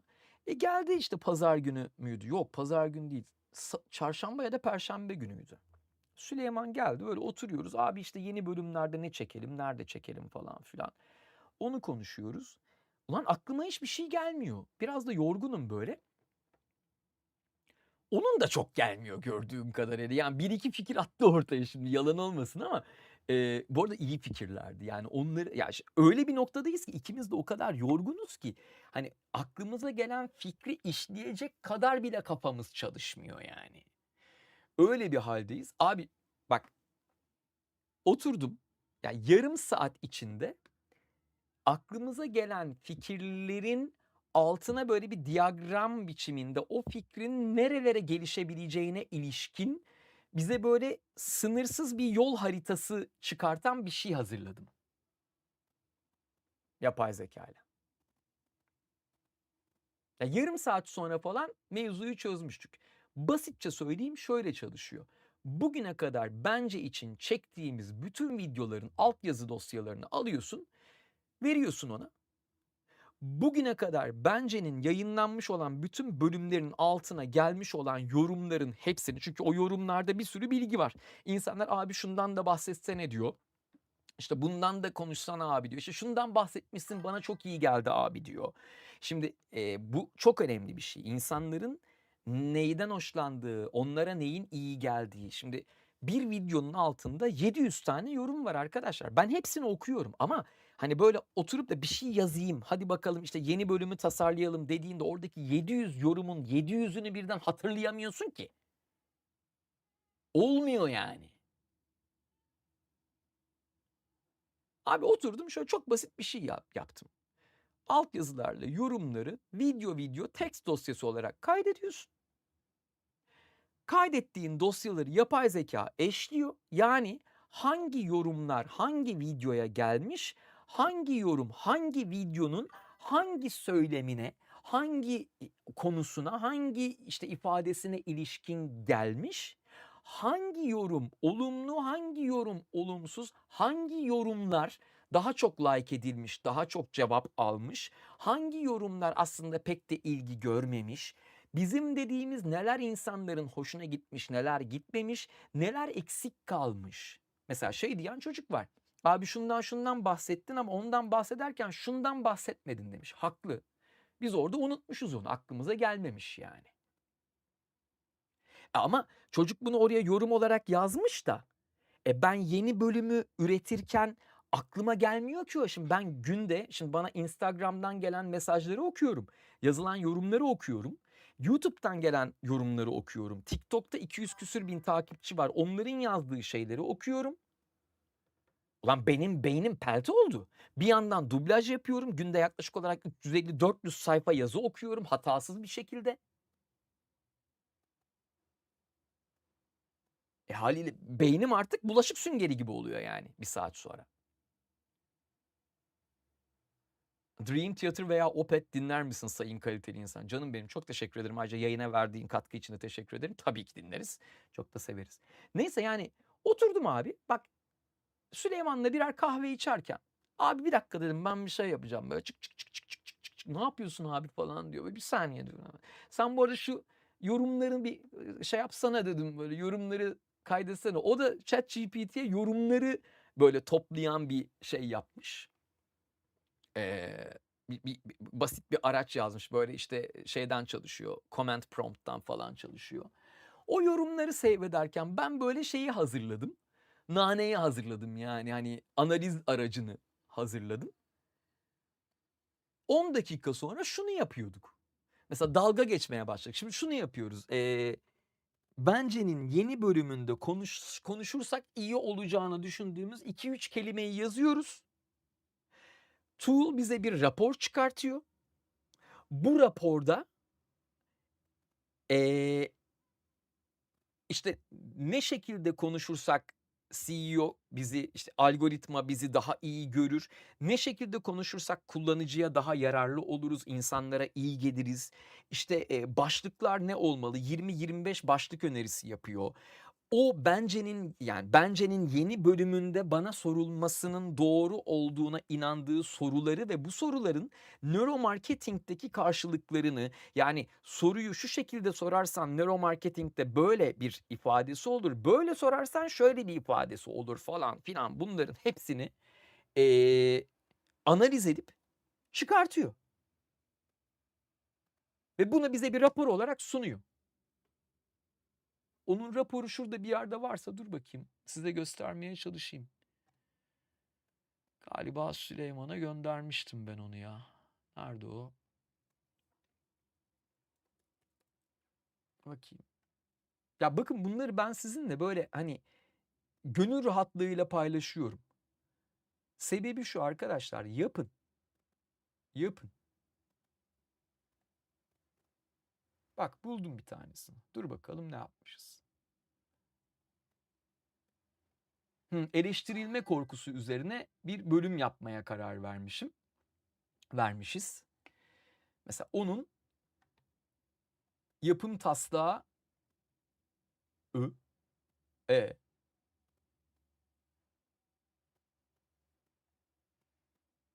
Hop. Tamam göstersene yavrum şeyi. Allah'ım ya. Öf. Şöyle.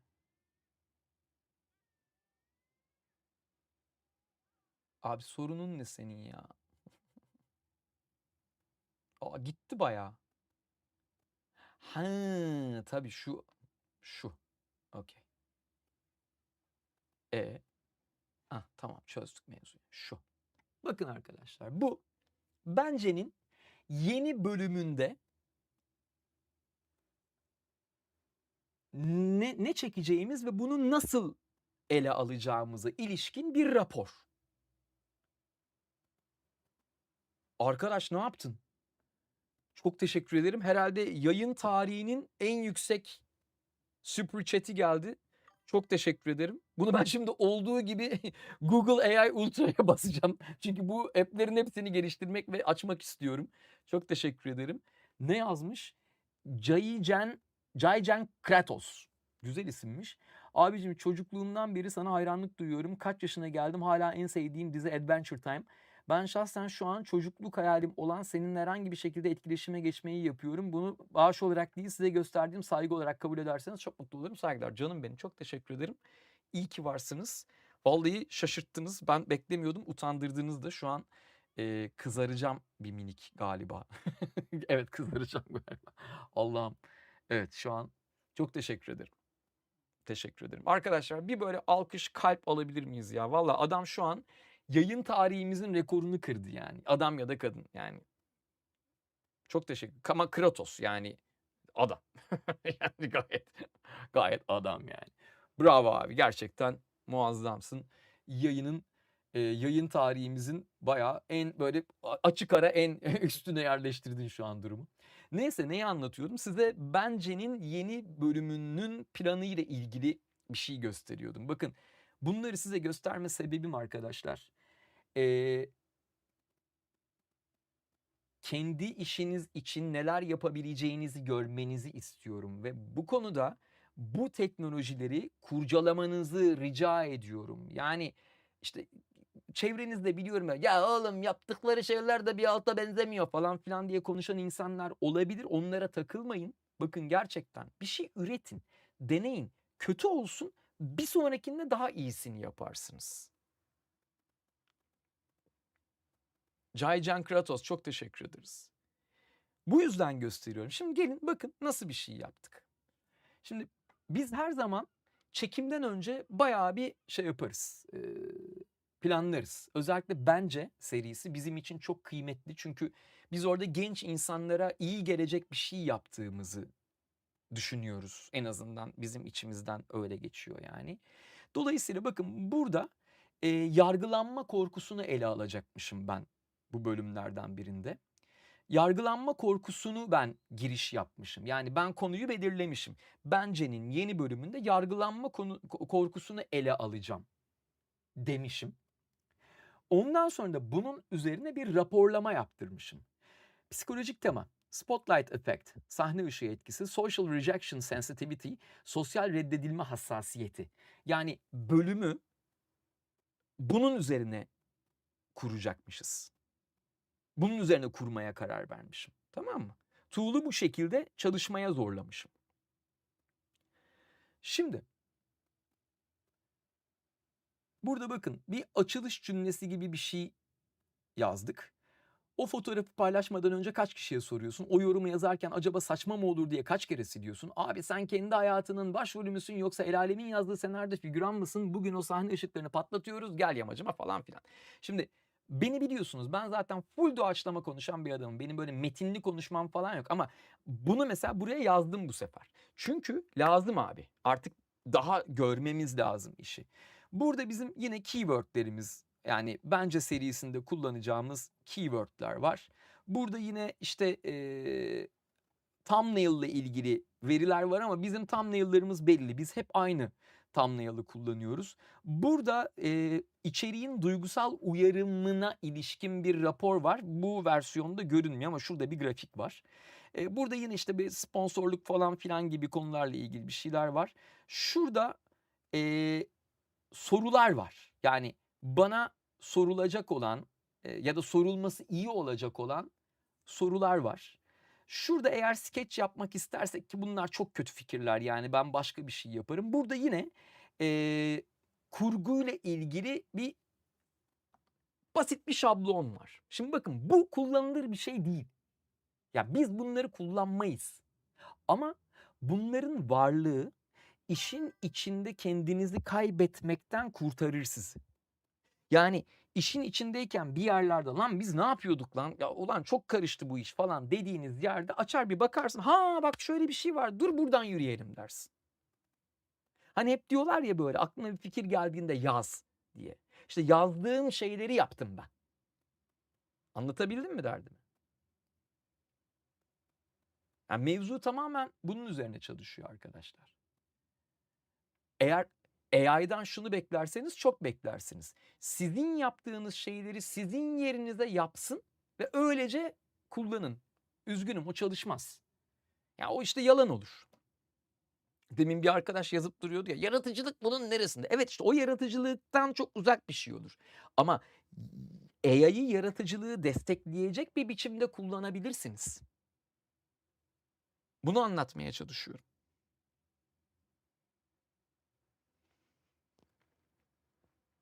Umarım anlatabilmişimdir.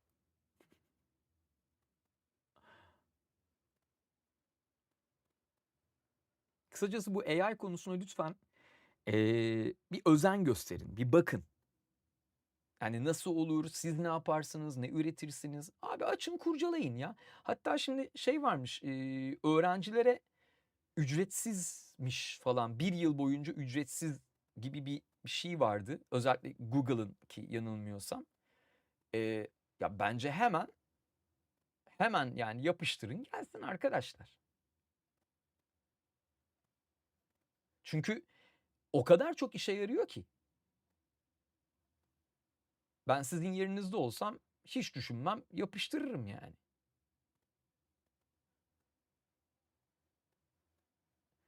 Bunları ne kadar çok kullanır ve ne kadar kendi hayatınıza, işinize entegre etmeyi başarırsanız, ya bence o kadar başarılı olacaksınız gelecekte. Çünkü buna ihtiyacımız var arkadaşlar. Buna kesinlikle ihtiyacımız var. Eğer biz bunu yapmazsak yarın bunu yapan insanlar öyle ya da böyle önünüze geçecek. Bu kaçınılmaz bir şey yani. Bundan kurtulma şansınız yok hiçbir şekilde. Ben bunun sesini bir türlü ayarlayamadım bugün. Niye böyle oldu? Bu doğru çalışıyor mu şu an? Evet, şu an daha iyi galiba. Şimdi sesle ilgili o kadar çok yakınıyorsunuz ki.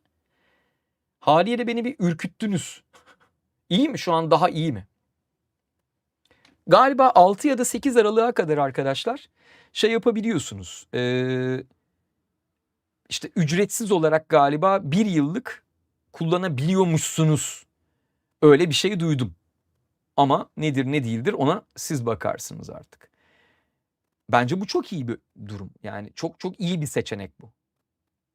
Sesi bir türlü ayarlayamadım. Açıyorum, patlıyor, kapatıyorum, gidiyor falan. Ama toparladım galiba. Şu an bir minik toparladım. Dur, şurayı biraz aşağı alırsam, şunu da şöyle açarsam. Evet, şimdi daha insani bir yerde galiba. Şöyle biraz daha, evet, biraz kompres etsin ve patlamasın. Patlıyor mu şu an sesim? Şu an gayet güzelleşti. Emin miyiz? Çünkü sürekli bızıkladığım için hani olmuyordu olabilir.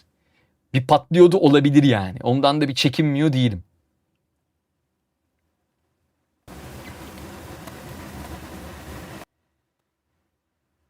Tamam, iyiyiz. Şu an temiziz diye düşünüyorum ben ya.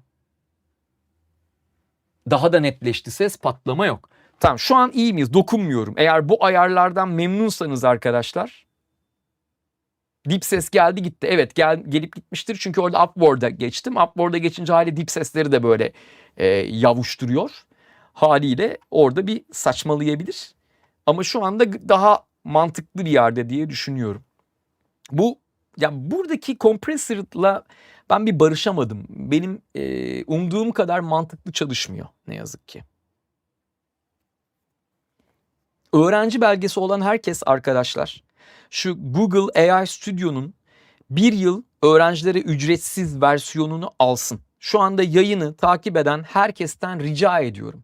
Hani bana biraz böyle güveniyorsanız, bana biraz olsun saygı duyuyorsanız lütfen öğrenci belgenizi ya da öğrenci kartınızı oraya upload ediyorsunuz. Bir sene güzel sınırsız kullanıyorsunuz. Bakın, bu bulunmaz bir nimet. Son gün 8 Aralık yanılmıyorsam. Bakın, bu reklam değil, bir şey değil. Ben Google Türkiye ile tanışmıyorum bile yani. Hiç ilgimiz yok. Ama bu gerçekten şu dönemde sağlanabilecek çok kıymetli bir imkan. Bunu değerlendirin. Lütfen değerlendirin arkadaşlar. Öğrenci maili yeterli. Ne güzelmiş. Edu.tr uzantılı mail mi?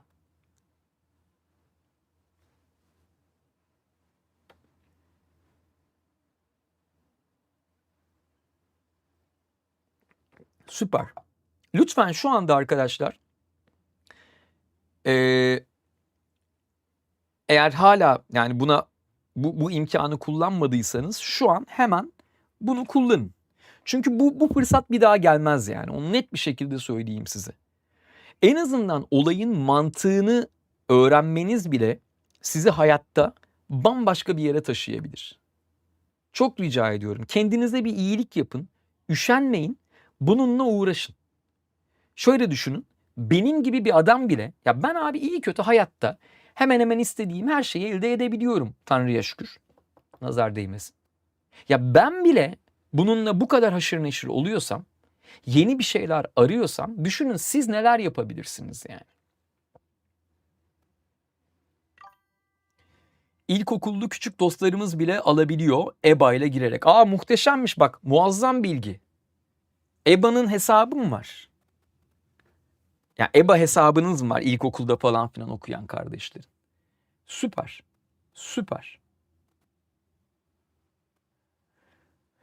Harun abi selamlar. Benim yaşım 15 ve 2025 yılının başında bir anda anime izleme sitesi yapmaya karar verdim. Çok güzel. O konularda hiçbir şey bilmiyordum. Feci şekilde cahildim ama siteyi açmak istiyordum. Ne güzel. Kolay gelsin. Her zaman ulaşabileceğimiz bir yardımcı. Ya bu AI konusunu artık şöyle değerlendiremezsiniz arkadaşlar. Ne gerek var ya falan filan. AI gelecek, herkesin işini elinden alacak. Bu AI'yi çok abartmayalım falan filan. Bakın, bunlar çok cahilce tutumlar. Tamam mı? Emin olun, ilkokullarda, ortaokullarda öğretiyorlardı eskiden. İşte matbaa bize 400 sene geç geldi falan filan diye bir geyik vardı. Hakikaten öyle. Çünkü niye? Bazı dallamalar çıkıyor diye ki işte ya matbaa şeytan icadı, ne gerek var falan filan diyorlar. Ve gerçekten çok geç geliyor bizim ülkemize. Ya bu AI konusunda da böyle konuşan insanlar görüyorum ben. Ya ne oluyor yani AI'le hep yaptığında ne oldu yani? Abicim, ya sen geri zekalıysan niye geri zekalılığını başka insanlara bulaştırmak için bu kadar heveslisin ki? Sen kendi kendine salak kal.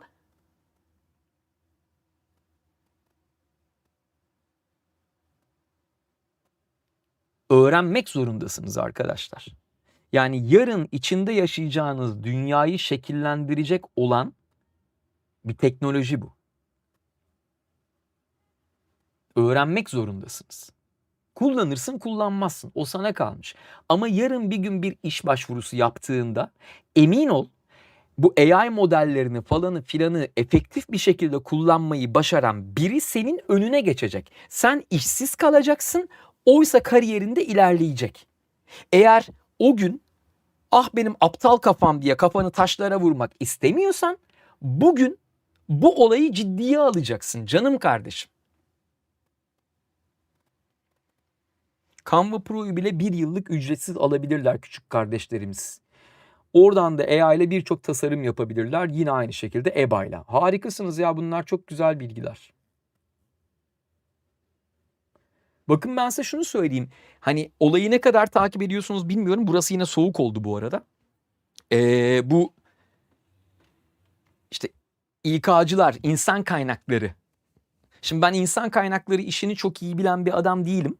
Hani mevzuya çok yakın değilim. İnsan kaynakları ile hiç toplantı yapmadığım hayatımda, işte insan kaynaklarıyla bir işe girmedim. İnsan kaynaklarıyla CV göndermedim. Ben bilmem öyle şeyleri. Ama hani insan kaynaklarının ne tür bir iş yaptığını iyi kötü biliyorum. Şimdi şöyle bir durum var arkadaşlar. Bu dünyada hızla yayılıyor ve hatta çoğu şirkette bu modele geçiyor. Hatta galiba birileri de yaptı bunu, şirketlere satıyor şimdi bunu. Normalde insan kaynakları ne yapıyor? Şirketin ihtiyaçları için bir çalışan aranıyor. İşte o kalifikasyonda bir çalışan bulmaya çalışıyorlar. Ve işte ne bileyim, o hani bilgide, o yetkinlikte 50 çalışan buluyor. İşte bunlarla birebir görüşme yapıyor, bilmem ne, işte şirketin koşullarına uygun mu, şirketin vizyonuna uygun bir çalışan mı falan mı filan mı falan filan, bunu değerlendiriyor. En sonunda da işte biri işe alınıyor, birileri alınmıyor. Okey. Ama burada şöyle bir durum var. İnsan kaynaklarındaki o kişi işe aldığı kimsenin bilgi ve yetkinliğini değerlendirebilecek kadar bilgili olmayabiliyor yer yer. Örneğin bir yazılımcı işe alacaklarsa ve insan kaynaklarındaki kişinin yazılımla ilgili çok da bir yetkinliği yoksa, insan kaynakları eğitmişliğim vardır be abi. Evet, eğittim. Doğru, eğittim. O zaman çok yanlış bir işe alım olabiliyor veya doğru bir işe alım olsa bile hani bazen çok yetenekli, çok yeterli, çok donanımlı insanlar arada böyle kaçabiliyor. Ve şöyle bir şey düşünün. Bir insan kaynakları görevlisi bir gün içinde kaç kişiyle görüşme yapabilir? Hani her biriyle 1 saat konuşsa, değil mi? 5 ila 7 kişiyle görüşme yapabilir. O da hiç ara vermezse falan yani. Hani sürekli arka arkaya görüşürse. Şu an çoğu şirket şöyle bir modele geçiyor arkadaşlar. Bir yapay zeka modeli o iş alanı ile ilgili insanların CV'lerini topluyor, değerlendiriyor. O CV'ler üzerinden yola çıkarak veya o insanların yapmış olduğu başvuruda doldurduğu bilgiler üzerinden yola çıkarak en uygun 20 adayı veya 500 adayı seçiyor.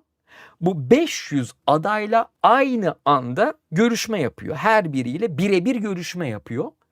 Bu birebir görüşmenin sonucunu o gün görüşme biter bitmez raporluyor. Ve işte o insan kaynaklarının üst kademesindeki kişi kimse, işe alımı yapabilecek olan kişi, ona diyor ki ben 500 adayla görüştüm. Bu 500 adaydan şu 3 aday çok uygun. Bakın iş bitti. Şimdi şunu soruyorum. 500 adayla görüşmek kaç gün sürer? 10 kişilik bir insan kaynakları ekibiniz var diyelim ki.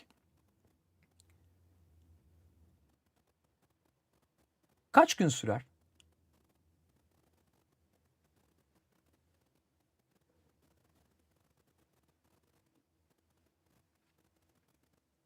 Artık bu iş 2 saatte falan bitiyor. 2 saatte, 3 saatte bitiyor. Şimdi yani AI sizce bizim hayatımızda yer almayacak mı? Peki bu anlatılan sistem kamuda da geçerli midir? Yok canım, orada mülakat yapıyorlar.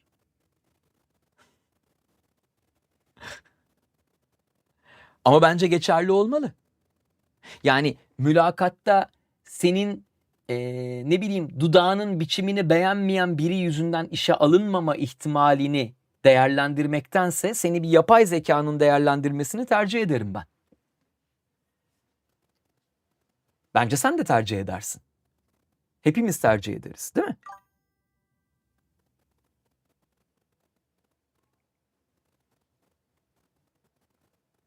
Ne anlatmaya çalıştığım anlaşıldı mı? Anlatabildim mi arkadaşlar?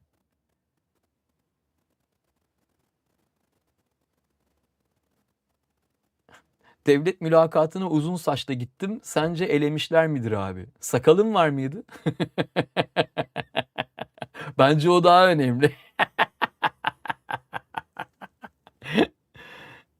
Ya o yüzden ne olur bakın pek çok şeyle dalga geçme eğilimindeyiz. Ama bunlar artık dalga geçilecek konular değil değerli arkadaşlar. Ve o kadar hızlı gelişiyor ki her şey. Ya bakın çok net söylüyorum, ben bunu kendimi övmek için söylemiyorum ama ben gerçekten çok hızlı adapte olan bir adamım. Hızlı öğrenirim, hızlı okurum. Ya benim kadar hızlı okuyamıyorsunuzdur yani, garanti ediyorum, çünkü benim işim okumak lan. Yani ben 40 yıldır her gün diye okuyorum yani. Bir kağıda, ya bir sayfaya baktığım anda tamamını tek bakışta okuyabiliyorum neredeyse. Ben bile yakalayamıyorum olan biteni. Lan bu nano banana neymiş falan filan derken nano banana pro çıkıyor.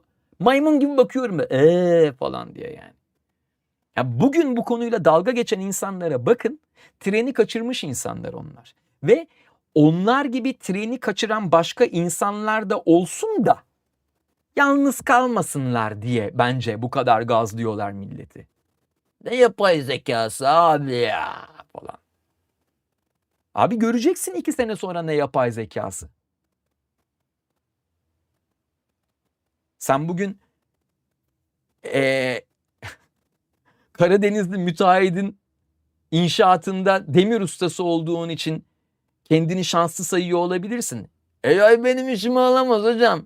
Peki yarın AI'ın yönettiği bir beton baskı makinesi gelip de tamamen betondan kalıpları falan filan döke döke yaklaşık olarak 20 günde bir binayı basarsa ne olacak abi?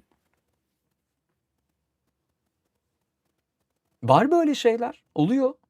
Yapılabilir de. Şu an 3D printer dediğin şey ne? Ne abi ne? 3D printer aslında mikro düzeyde senin ne bileyim işte böyle konut, bina, apartman falan basabileceğin bir şey aslında. Yani sadece oradan filament yerine eğer ona uygun bir beton akıtmayı başarırsan, ki bunu başarmak çok zor olmasa gerek, örnekleri var, yapıyorlar yani. Oldu bitti. Şimdi sen buna karşı mı duracaksın yani? Bu öyle ya da böyle gelecek. Ben mesela biliyorsunuz taksicilerden hiç hoşlanmıyorum İstanbul'da. Çünkü İstanbul'da taksiler hani ülkenin en büyük terör örgütü gibi çalışıyor. Yarın bir gün otonom araçlar geldiği anda, ki gelecek, gelmeme gibi bir koşulu yok, imkanı yok yani. Bitti. Taksi konusu bitti yani. Ben size şimdi bir gün içinde hepimiz otonom aracı tercih ederiz o taksiciyle uğraşacağımıza. Ya ne yapacaklar? İşte otonom araçlar yasaklansın falan filan diye 2 gün heylenecekler. Taş çatlasın 5 yıl geciktirebilecekler bunu. Ondan sonra otonom araçları böyle parçalayacaklar falan, böyle durdurup yolunu kesip. Ama ne olursa olsun gelecek. Bunu önleyemezsiniz. Önleyemezsiniz. Bakın kavga dövüş, Uber'i kovdular ülkeden. Uber benzeri başka bir şey var. Onu kovarsan başka bir şey olur. Bunu engelleyemezsin. Çünkü kitle bunu tercih ediyor. Bu kadar basit. İnsanlar daha kolay ulaşılabilir olanı, daha rahat olanı, daha sorunsuz olanı tercih ediyor.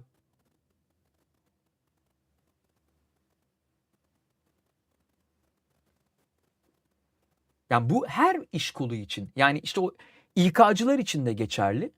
Ne bileyim işte MT'ler, müşteri temsilcileri, bu işte telefonla aradığınızda açan servisler var ya, onlar için de geçerli.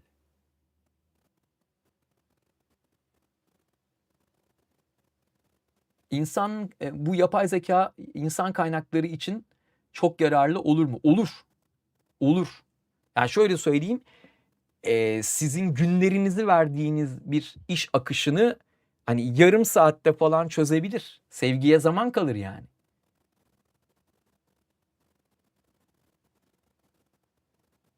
Geçen gün bir içerik üreticisinde gördüm abi. Amerika'da otonom taksi çağırmak çağırmak sürücüsü olan taksi çağırmaya göre daha fiyatlı olduğunu gösterdi.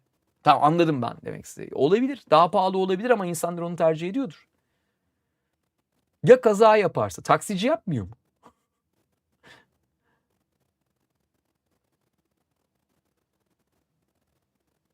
Ya anlatmaya çalıştığım şeyi anlatabiliyor muyum emin değilim. Ama bu çevrenizdeki işte her şeye karşı duran, her yeniliği bir şekilde kötüleyen, ne gerek var kardeşim ya falan diye konuşan tipleri lütfen çevrenizden uzaklaştırın. Nasıl insanlarla bir aradaysanız öyle bir insana dönüşürsünüz.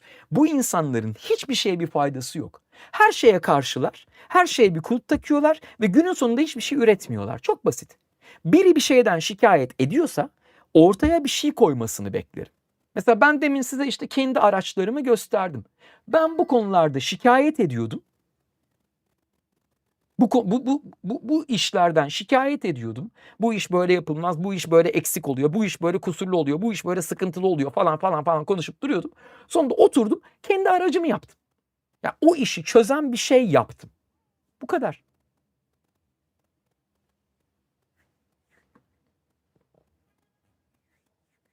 Anladım Harun abi. Peki yapay zeka hakkında detaylı bilgiye nereden ulaşabiliriz? Yani iyi bir kaynak biliyor musun bu konuyu araştırabileceğimiz? YouTube. YouTube. Araştırın, bir yerden başlayın, öğrenmeyi öğrenin önce.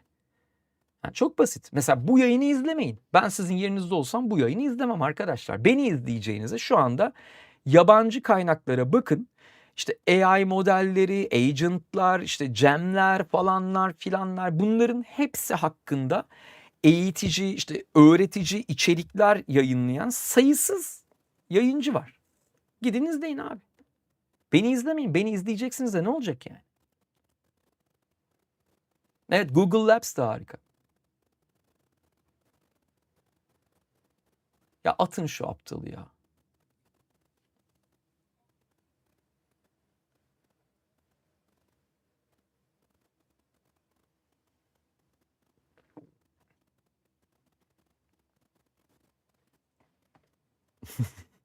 Reverie hiç affetmedi. Çat diye koydu.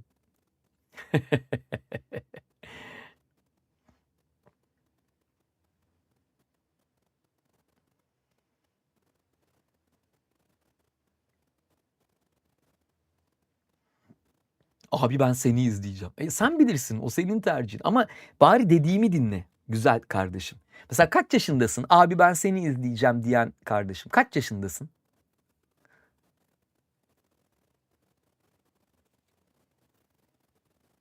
Meraktan soruyorum. Şey için değil, kötü bir niyetle sormuyorum.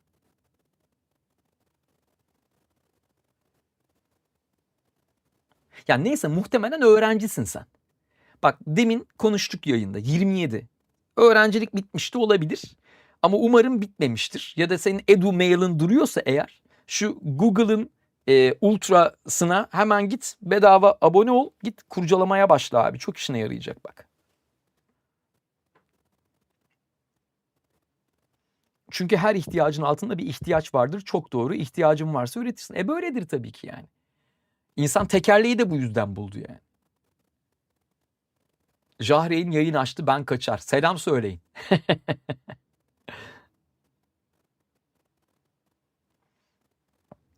Benim açık öğretim öğrenciliğim var. Eğer olursa deneyeceğim. Oluyor benim bildiğim kadarıyla. Ulan ben de mi bir açık öğretim falan? Yok lan, ne işi olur.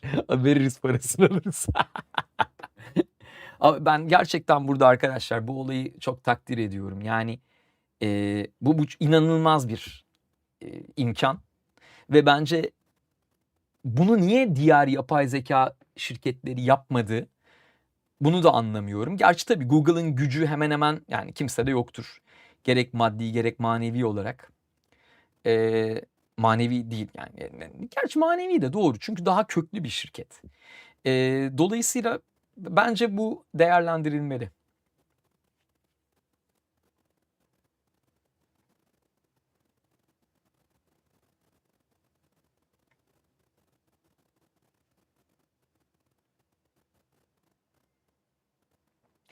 Abi Erli'nin YouTube videolarını izledin mi hiç? Bazen denk geldiğimde izliyorum. Dragoon diye bağırmanı özledim. Siz bayağı siz bayağı eskilerde kalmışsınız.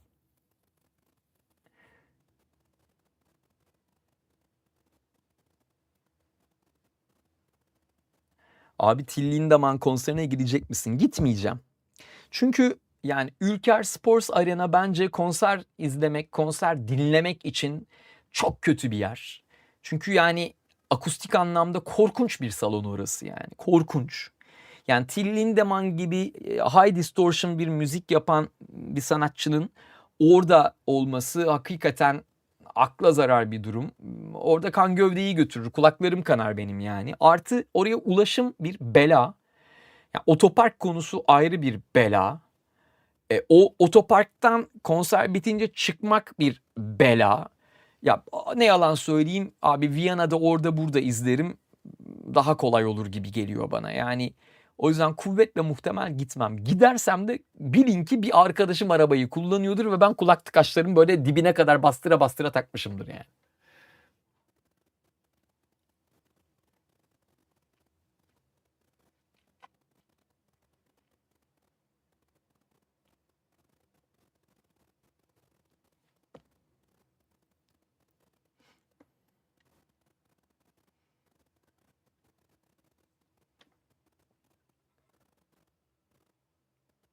Abi umarım pişman olmam. Tek başıma gideceğim. Çevremde dinleyen birileri yok ama anlattıklarına göre mükemmel bir deneyim olmayacak.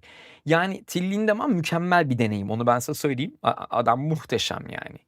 Ee, Ama yani ben fikrimi söyledim. Yani o salon bence böyle bir iş için sıkıntılı bir salon.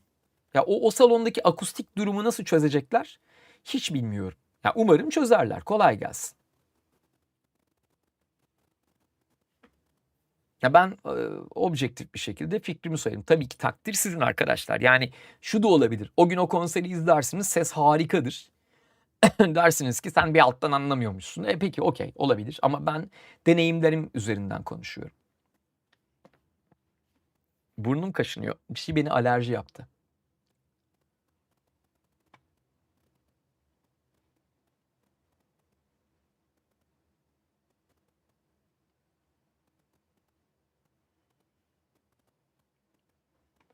Güzel. İyi. Chat mutlu. Herkesin keyfi yerinde gördüğüm kadarıyla. Mevzuyu yavaş yavaş toparlayabiliriz diye düşünüyorum. Bu arada bugün biraz drop olmuş. Şu an fark ettim. Yani çok az ama olmuş. İlginç. Niye acaba? İçerideki server bir şey mi yaptı? Belki bir şey indirmiş ya da upload etmiştir. Bilmiyorum. Artık çoğu yabancı metal band turnelerinde Türkiye'yi düşünmüyor bile. Böyle tek tük konserler kaçırılmamalı bence. Evet biraz öyle bir de şöyle bir şey var arkadaşlar. Yani doların, euronun bu noktaya geldiği bir ülkede siz dua edin hala konser yapılabiliyor yani. Saat 00.00'ı geçmişken müzik yayınına geçer miyiz? Ya bugün geçmeyebiliriz ama yarın ya da öbür gün yapabiliriz ya. Bugün çünkü çok erken uyandım. Böyle 9'da mı 10'da mı ne uyandım. 3 saat uykuyla falan duruyorum arkadaşlar. O yüzden böyle bir minik durumundayım. Yani benim de enerjim biraz düşük bugün. Bu arada şu YouTube'daki arkadaşlarım şu like butonuna bir yapıştırırsanız biz bugün yine onu unuttuk. Normalde bizim ekip beni uyarıyordu. Abi like butonunu söylemeyi unutma falan filan diye. O bizim algoritma ile olan savaşımızda bize destek veriyormuş falanlar filan. Özür dilerim.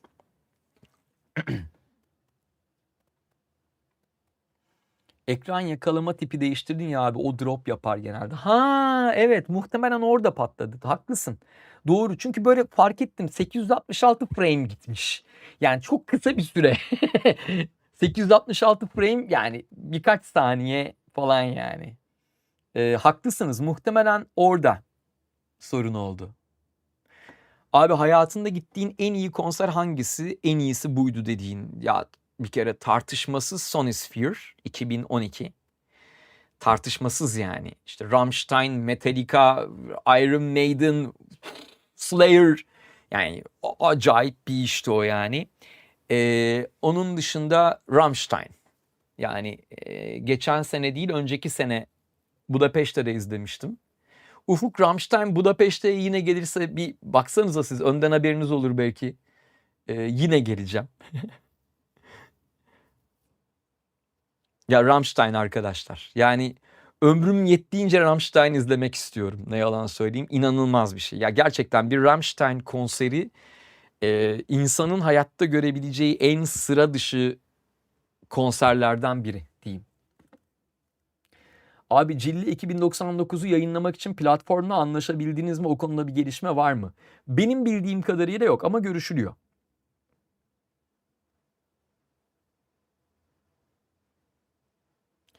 Abi daha önceki konuşmalarında Rammstein konseri için büyük bir bütçe gerektiğini söylediğini hatırlıyorum. Sanırım bu olay Till Lindemann konseri için geçerli değil. Rammstein'a oranla daha düşük bütçeli. Yani bir zahmet. Arkadaşlar bakın prodüksiyon işinden bahsediyoruz. Yani her şeyi geçtim. Ya Till Lindemann ucuza geliyor diye bir şey yok ama Rammstein durduğu yer itibariyle kaşesi o kadar yüksek bir grup ki ve o kadar büyük bir gösteriyle geliyor ki.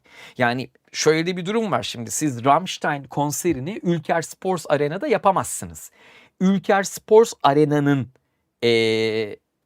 kira bedeliyle ne bileyim işte İnönü Stadyumu'nun ya da Galatasaray Seyrantepe Stadı'nın kira bedeli arasında size garanti ediyorum dağlar kadar fark var. Hepsini geçtim. Till Lindemann'ın turunu yapan lojistik, turunda kullandığı lojistikle Rammstein'ın tur yaptığında kullanması gereken lojistik arasında dağlar kadar fark var. Onlar böyle karşılaştırılabilecek şeyler değil yani. Kuvvetle muhtemel yani şimdi yalan olmasın ama benimle çalışan arkadaşlardan biri şimdi Rammstein'le çalışıyor. Yani gençliğinde benimle çalışıyordu. Şu anda Rammstein'le çalışıyor. Ya yanılmıyorsam 300 tırla falan hareket ediyor Rammstein. Rammstein turdayken aynı anda 2 veya 3 sahne dolaşıyor. Yani 2 veya 3 sahne adamlar bir şehirde çalıyorken diğer şehirlerde kuruluyor veya toplanıyor. Yani böyle bir lojistik operasyondan bahsediyoruz. Şöyle anlatayım. Rammstein konserde sahneden indikten yani konser bittikten böyle bir 15 dakika sonra falan o dev kuleler var ya onları indirmiş oluyor herifler. Yani öyle bir ekiple çalışıyor adamlar. Ve düşünün bu ekipler işte 300 kişi, 400 kişi, 500 kişi neyse artık tabii ki arada gittikleri bölgelerden aldıkları gönüllüler vesaireler vardır ama sanmıyorum yani bu kadar çok pyro falan filan kullanılan bir gösteride her bir insanı taşırsın yanında. Düşünün bu insanlar sürekli işte yataklı otobüslerde falan uyuyorlar yolda. Nadiren otelde kalınıyor ya da işte bir şehirde 2 gün 3 gün konser veriliyorsa o zaman otelde kalınıyor. Şimdi buradaki lojistikle Rammstein'ın lojistiğiyle Till Lindemann'ın lojistiği bir mi arkadaşlar? Ya bütçesel anlamda bunların birbirine yakın olma ihtimali var mı sizce? Şimdi Till Lindemann sahneye işte 4 kişi 5 kişiyle çıkıyor. Arkada da taş çatlasın bir 20 kişi 20 ila 50 kişi çalışıyor dur diye düşünüyorum. Çünkü sahnenin yapısını az çok tahmin edebiliyorum. Biliyorum çünkü yani. Peki Rammstein'ın sahnesine bakın. Ya orada yani 500 kişi çalışsa ancak.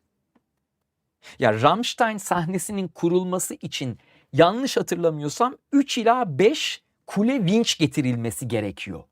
Yani stada o kule vinçleri sokuyorlar. Hani şu şeylerde hani inşaatlarda falan gördüğünüz dev vinçler var ya onlardan bahsediyorum. Öyle sizin evinizde eşya taşıyan vinçlerden bahsetmiyoruz. Lan o vinçlerin günlük kirası bile nasıl bir bütçe yani. Dolayısıyla yani Till Lindemann konseriyle Rammstein konserini karşılaştıramazsınız arkadaşlar. Prodüksiyon bütçesi olarak hele hiç karşılaştıramazsınız. Yakınından geçmez yani. İmkansız.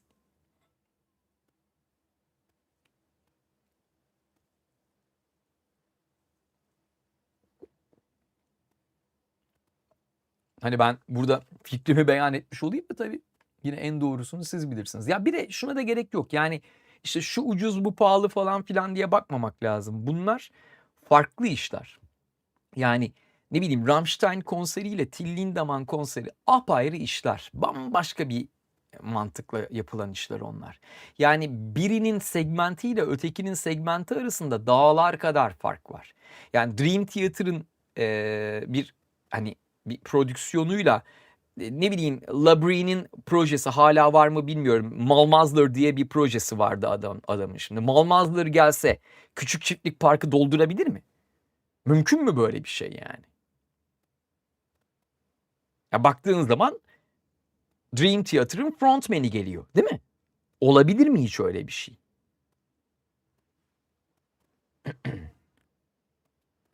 Ya Rammstein bir kere yani hakkında çok konuşulması gereken, uğruna tez yazılabilecek kadar çok boyutlu, bambaşka bir grup yani. Hani Rammstein konuşacaksak yani onun prodüksiyonundan konuşabiliriz.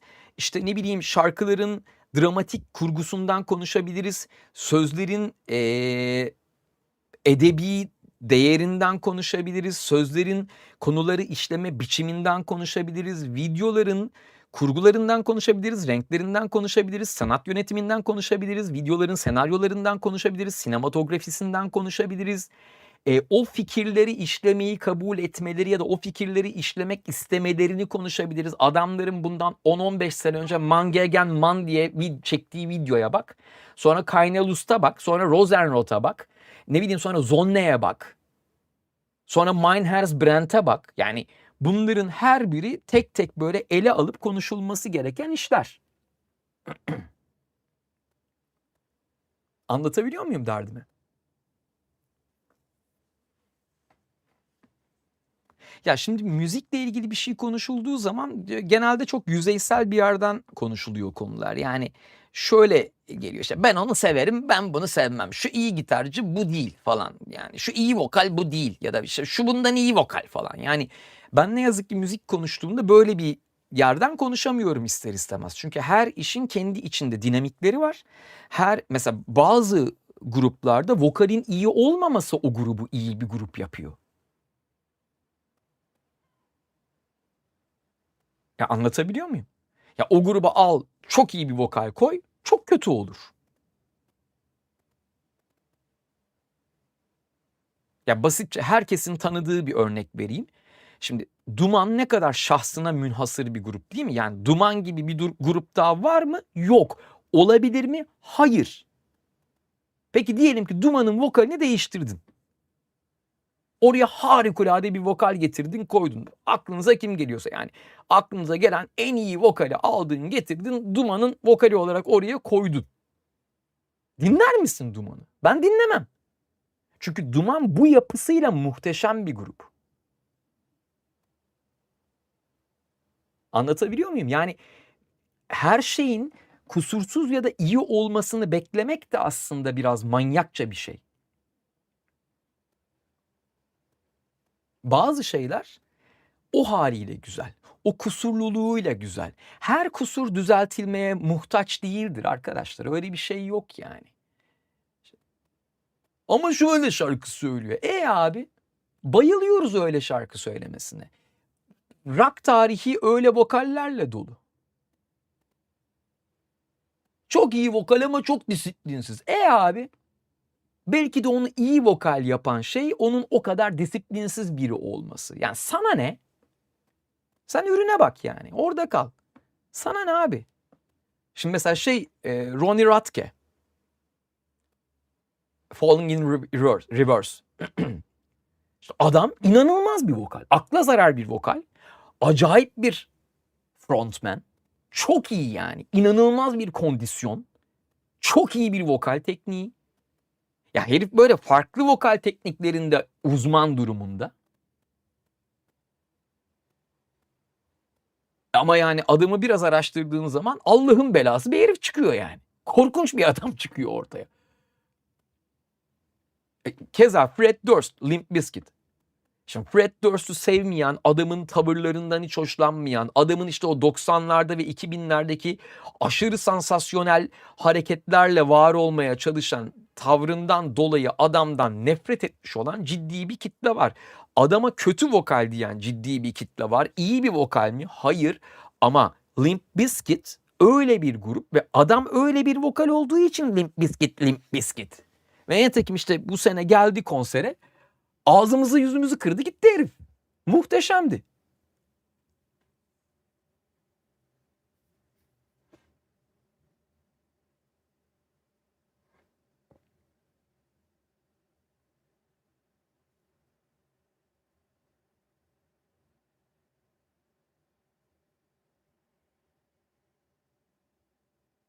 Black Sabbath şarkılarını seviyorum ve dinliyorum ancak Ozzy Osbourne'un sesini çok da güzel bulmuyorum. İşte bulmayabilirsin.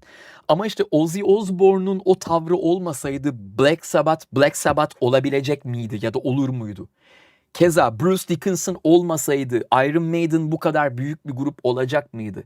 Ben mesela Iron Maiden'ı 2000'lerin başı ya da 90'ların sonunda Blaze Bayley ile izledim. Yani vokal Blaze Bayley'di yanılmıyorsam. Şimdi adamın adını yanlış söylemeyeyim. Ondan sonra Harun abi de saçmalıyor falan diyorlar isimleri yanlış söylediğiniz zaman. Galiba Blaze Bayley'di yani o vokal. İzledim. Kötü müydü? Değildi. Ama Bruce Dickinson'la izlediğin Iron Maiden başka bir şey yani.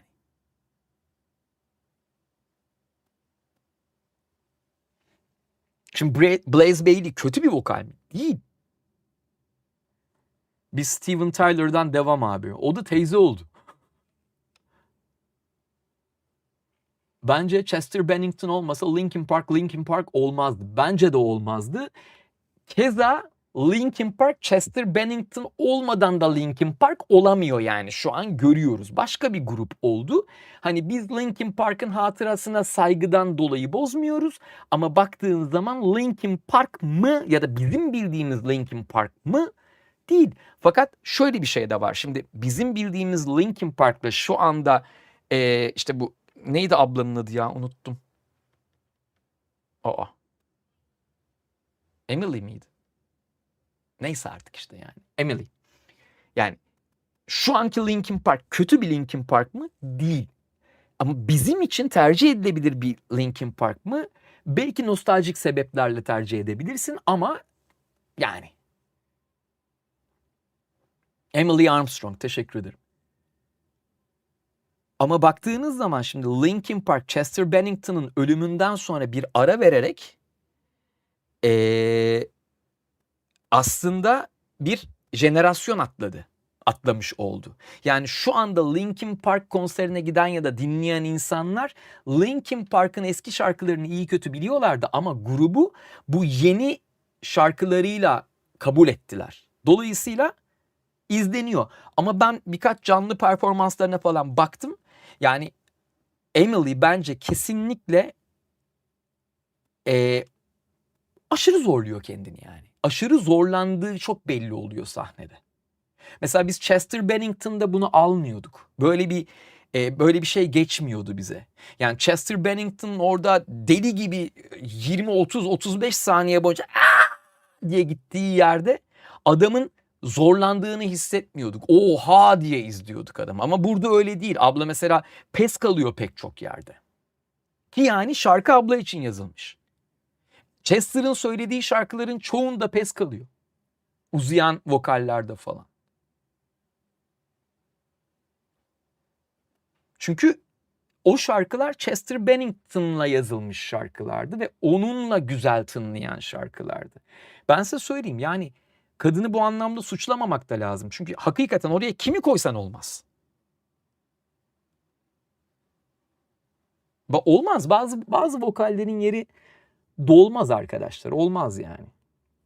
Mesela Chris Cornell. Şimdi Chris Cornell'in yerine kimi koyacaksın? Yarın bir gün Audioslave toplandı diyelim. Ne olacak yani?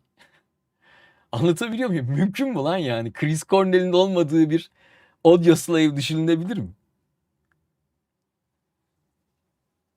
Neyse çok uzadı bu vokal muhabbeti ama biraz müzik muhabbeti yapmış olduk. %100 müzik yayınlarımızda böyle bir müzik muhabbeti yapmış olduk. Güzel oldu.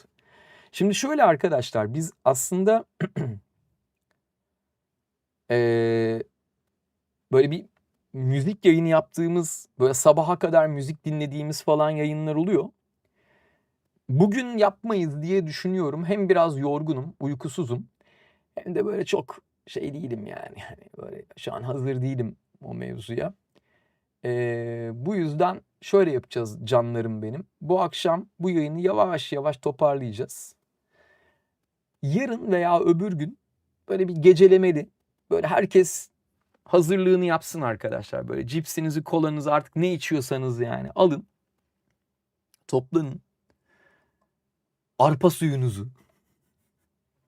Herkes hazırlığını yapsın. Böyle önümüzdeki günlerde ya yarın ya pazar günü böyle bir gece müzik dinleme yayını yaparız. Böyle bir şey yaparız yani. Gayet güzel olur diye düşünüyorum. Tamam abi, hangi gün? Oğlum dedik ya işte, ya yarın ya öteki gün işte. Ya cumartesi ya pazar. Abi pazar deme ya, yarış var. Gece mi? Göktürk abinin telefon numarasından bir hane daha paylaşılacak mı yayın bitmeden? Bugün paylaşılmayacak efendim. Bugün Göktürk Bey biraz hasta. Kendisi bugün veremiyor. Kendisini bugün ofa aldık. Odasını kilitledik. Kimseyi sokmuyoruz. Ama yani yarın Göktürk Bey eskisi gibi devam edecek. Formüle 1 akşam 9 galiba. Tamam, problem değil güzel kardeşim. Biz 9'da yayına başlasak bile zaten sabah 5'e kadar sürdüğü için o yayınlar. Merak etmeyin yani. 2009 Linkin Park konserine gidebilme şansın oldu mu? O zaman gittim mi abi? Gittim. Güzeldi. Değerli arkadaşlar, bu yayınlar sizi gülümsetmek için yapılmaktadır. Bu yayınların öyle manyakça bir amacı bulunmamaktadır. Ara sıra böyle yayın açıyorum. İşte size iyi geleceğini düşündüğüm şeyler söylemeye gayret ediyorum. Aklım yettiğince böyle doğru olduğuna inandığım ya da ne bileyim ya bunu böyle söylersek iyi olur herhalde falan filan dediğim şeyleri söylüyorum. Bu yayınlar bir gösteridir değerli arkadaşlar. Ben açıyorum, size doğaçlama bir gösteri yapıyorum. Öyle düşünün. Öyle bir şey çünkü. Haliyle bu yayınlarda belli olaylardan, belli konulardan sizi biraz daha eğlendirmek ve sizin ilginizi canlı tutabilmek için daha böyle mübalağayla bahsediyor olabiliriz. Zaten böyledir yani. Teşbihte mübalağa olmaz diye bir laf vardır değerli arkadaşlar. Bu konuları böyle değerlendirirseniz mutlu olurum. Çünkü şöyle şeyler görüyorum ve üzülüyorum. Yani 5 saat yayın yapıyorsun. 5 saatlik yayından böyle işte 30 saniyelik bir kısmı kesiyorlar. Ondan sonra da onu kesip böyle vay efendim oğlum böyle böyle bilmem ne ya. Abi öyle değil işte. Yayının tamamına baktığın zaman, kontekste baktığında aslında her şey son derece mantıklı. Sen onu oradan koparttığın zaman saçma sapan bir şey oluyor. Tabii ki şöyle de bir durum var. Bende gerizekalılık arkadaşlar. Yani milletin birbirinin ayağını yaladığı platformlarda performans üzerine kurulu bir yayın yapmak gibi bir salaklık yaptığım için aslında benim bunu çıkıp sahnede yapmam lazım. Ama yani onunla ne uğraşacak vaktim var ne de açıkçası birilerinin bilet alıp gelmesini isterim yani böyle bir şeye.